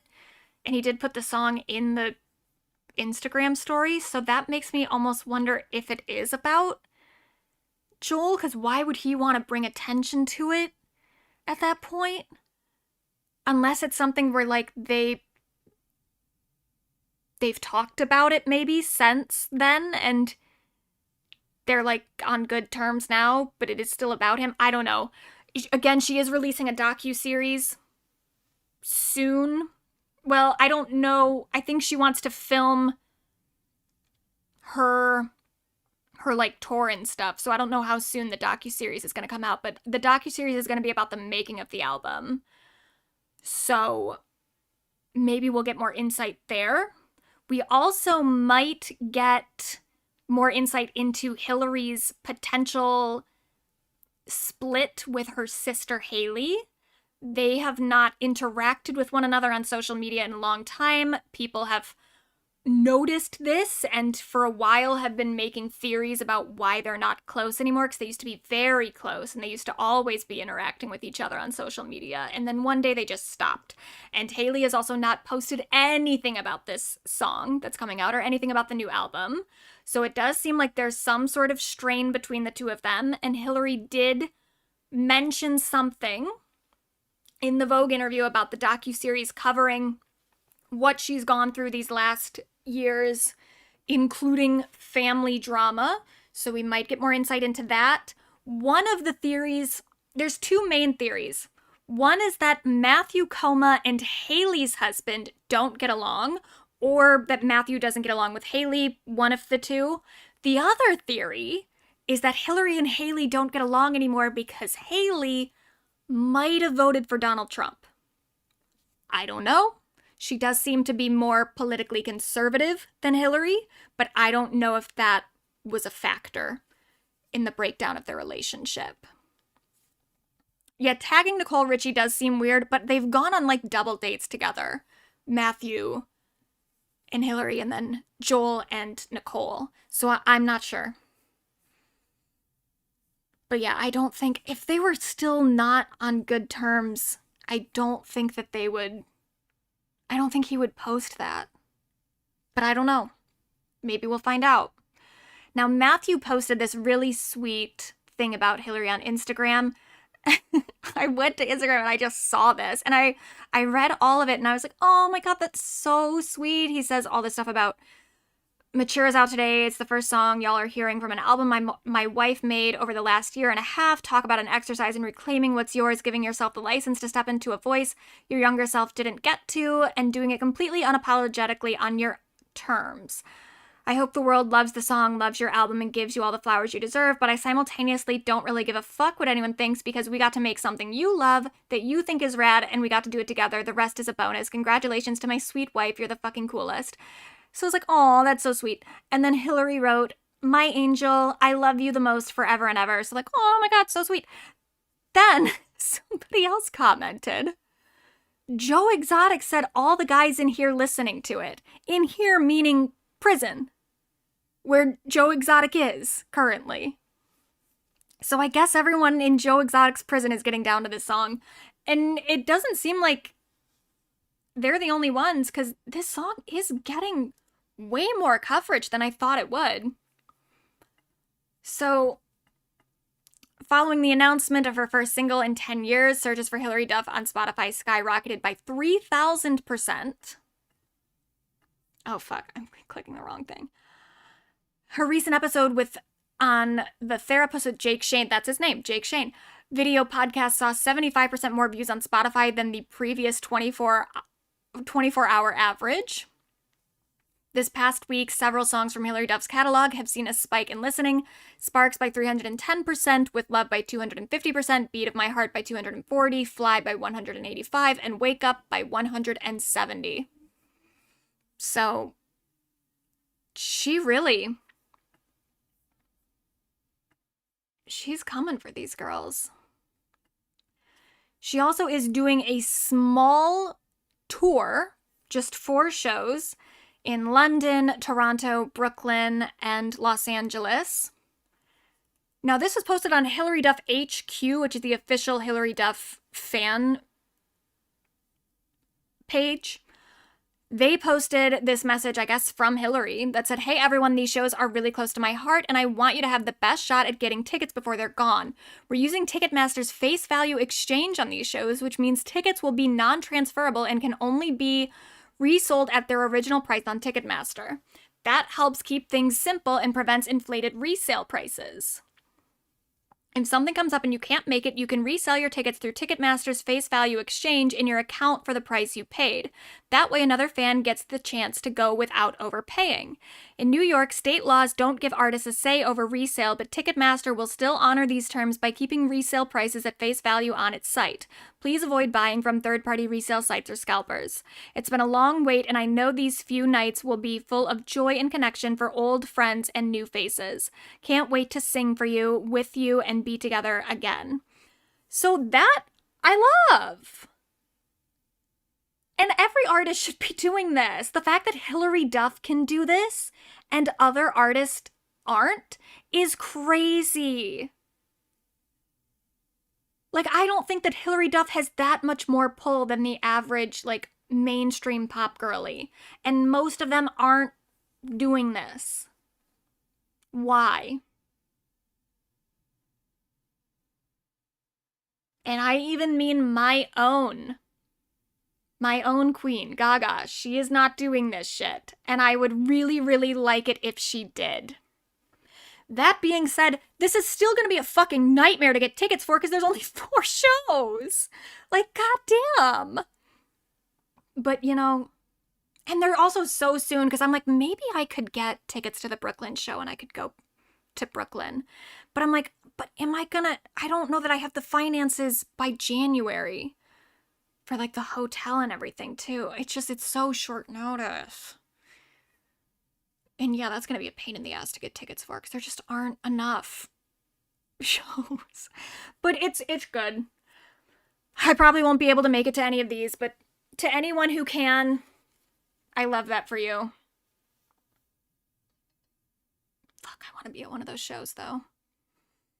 But yeah, that was a really cool thing for her to do. And I'm glad that you're driving distance to Toronto. Yeah, I could go to Toronto. But the thing is, like, I'd just rather be in New York. But yeah, I could maybe, I'll check. I'm going to sign up for the presale and I'm going to at least check the ticket prices. And if I can swing it, I can swing it. Because Toronto wouldn't be too bad. But then what am I going to do? Am I going to stay the night in Toronto or am I going to drive back? I don't know. Yeah, small rooms, big nerves is such a tagline. It's a good name for it. Supposedly, I don't know if this is true, but Perez Hilton, and I don't know what fucking insight he would have, but Perez Hilton has indicated that she might be doing a Vegas residency. So it's possible that she's going to do these 4 shows and then go to Vegas. And Vegas is definitely longer of a flight than New York. And that's the other thing too, is like, oh, I would love to go back to New York just to have an excuse to go to New York. But then the flight situation recently has been looking dodgy in terms of safety. Now, maybe some of that will improve because I think some of it was being affected by the government shutdown. So maybe that won't be as big an issue. But at this point, I'm like, I don't know if I want to go on any plane. So yeah, maybe Toronto is the best option because I can just drive to Toronto. But I wouldn't be against going to Vegas just to go to Vegas. But we'll see. We'll see.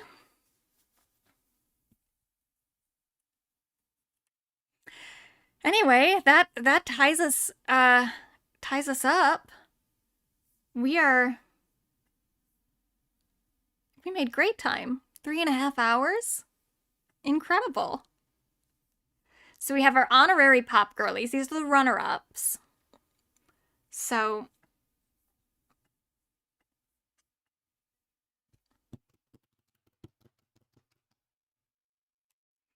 Robert Pattinson and Jennifer Lawrence.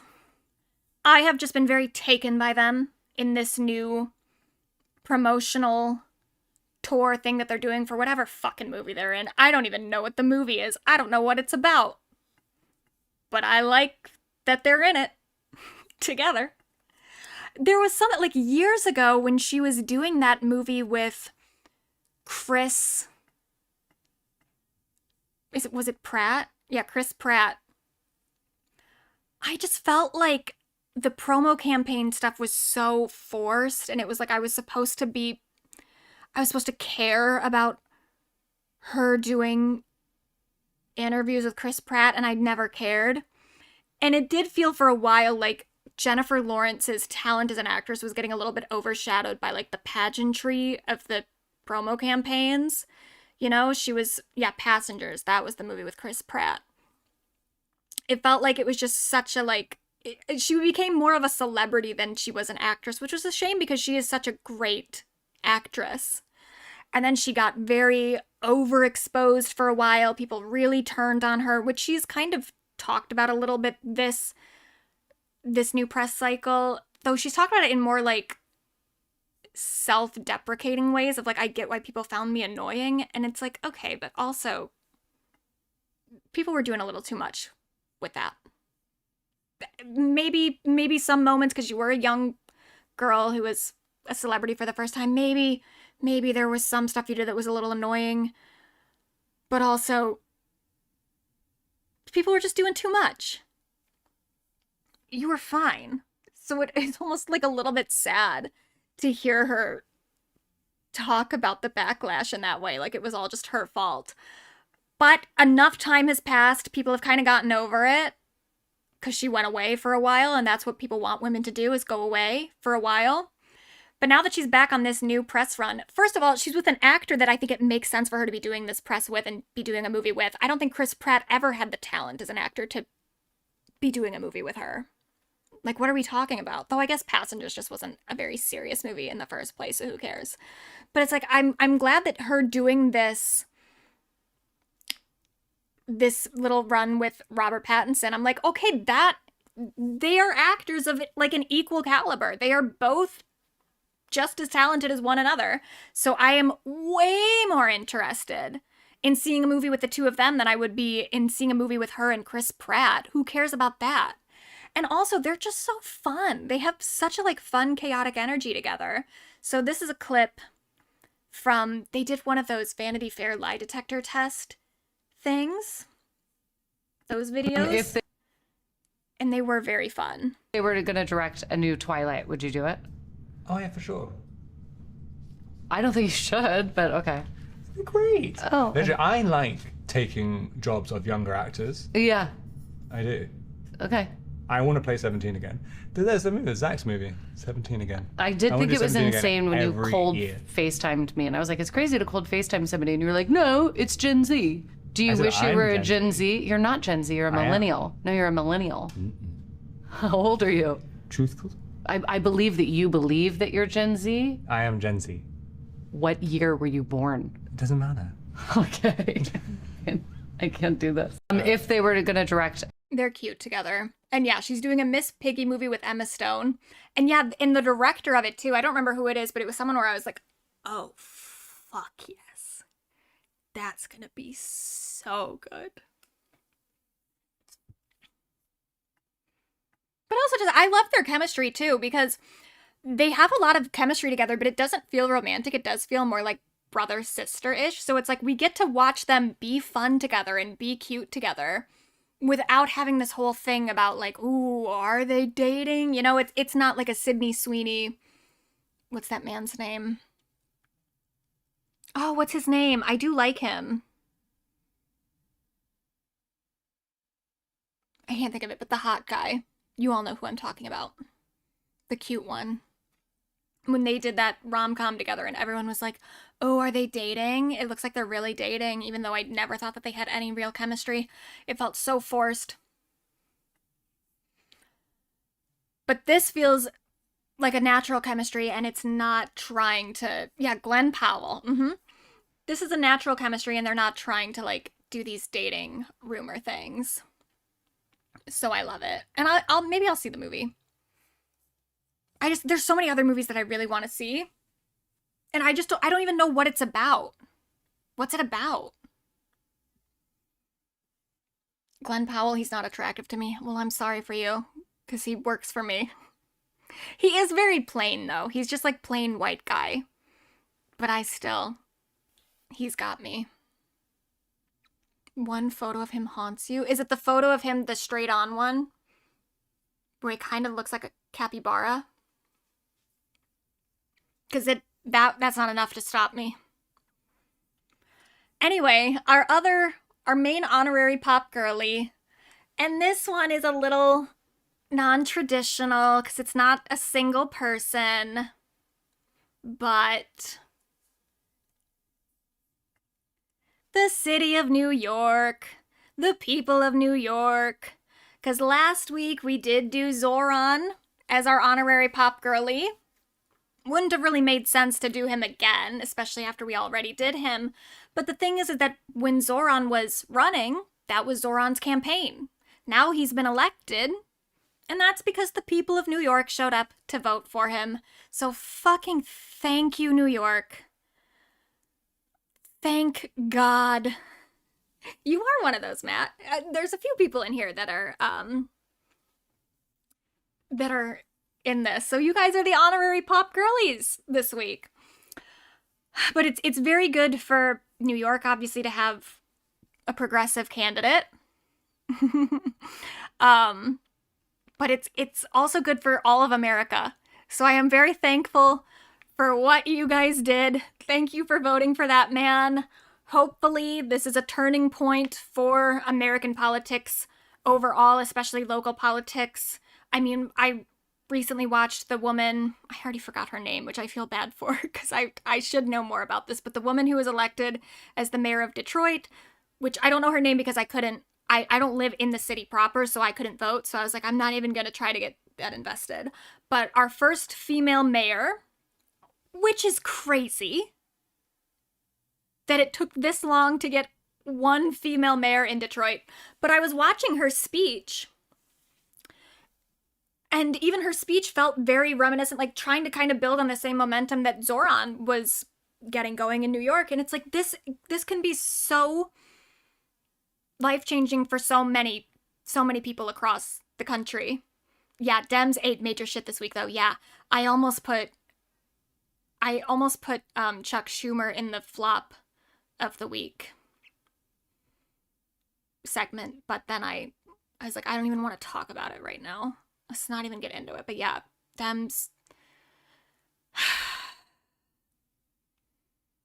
Let's not talk about it. I hate those motherfuckers.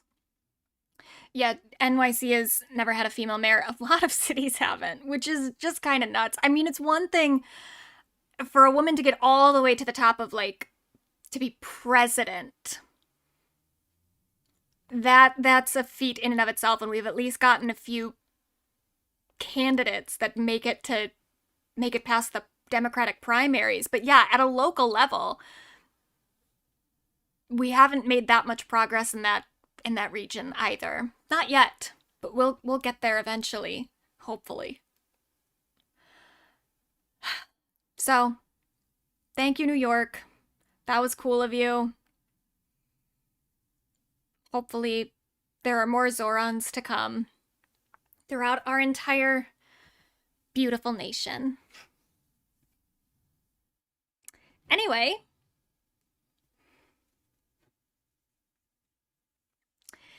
thanks for hanging out, everybody. I'll see you guys next week, same time. And, yeah, stream Mature by Hilary Duff all week, please. All right, see you guys next Monday. Bye.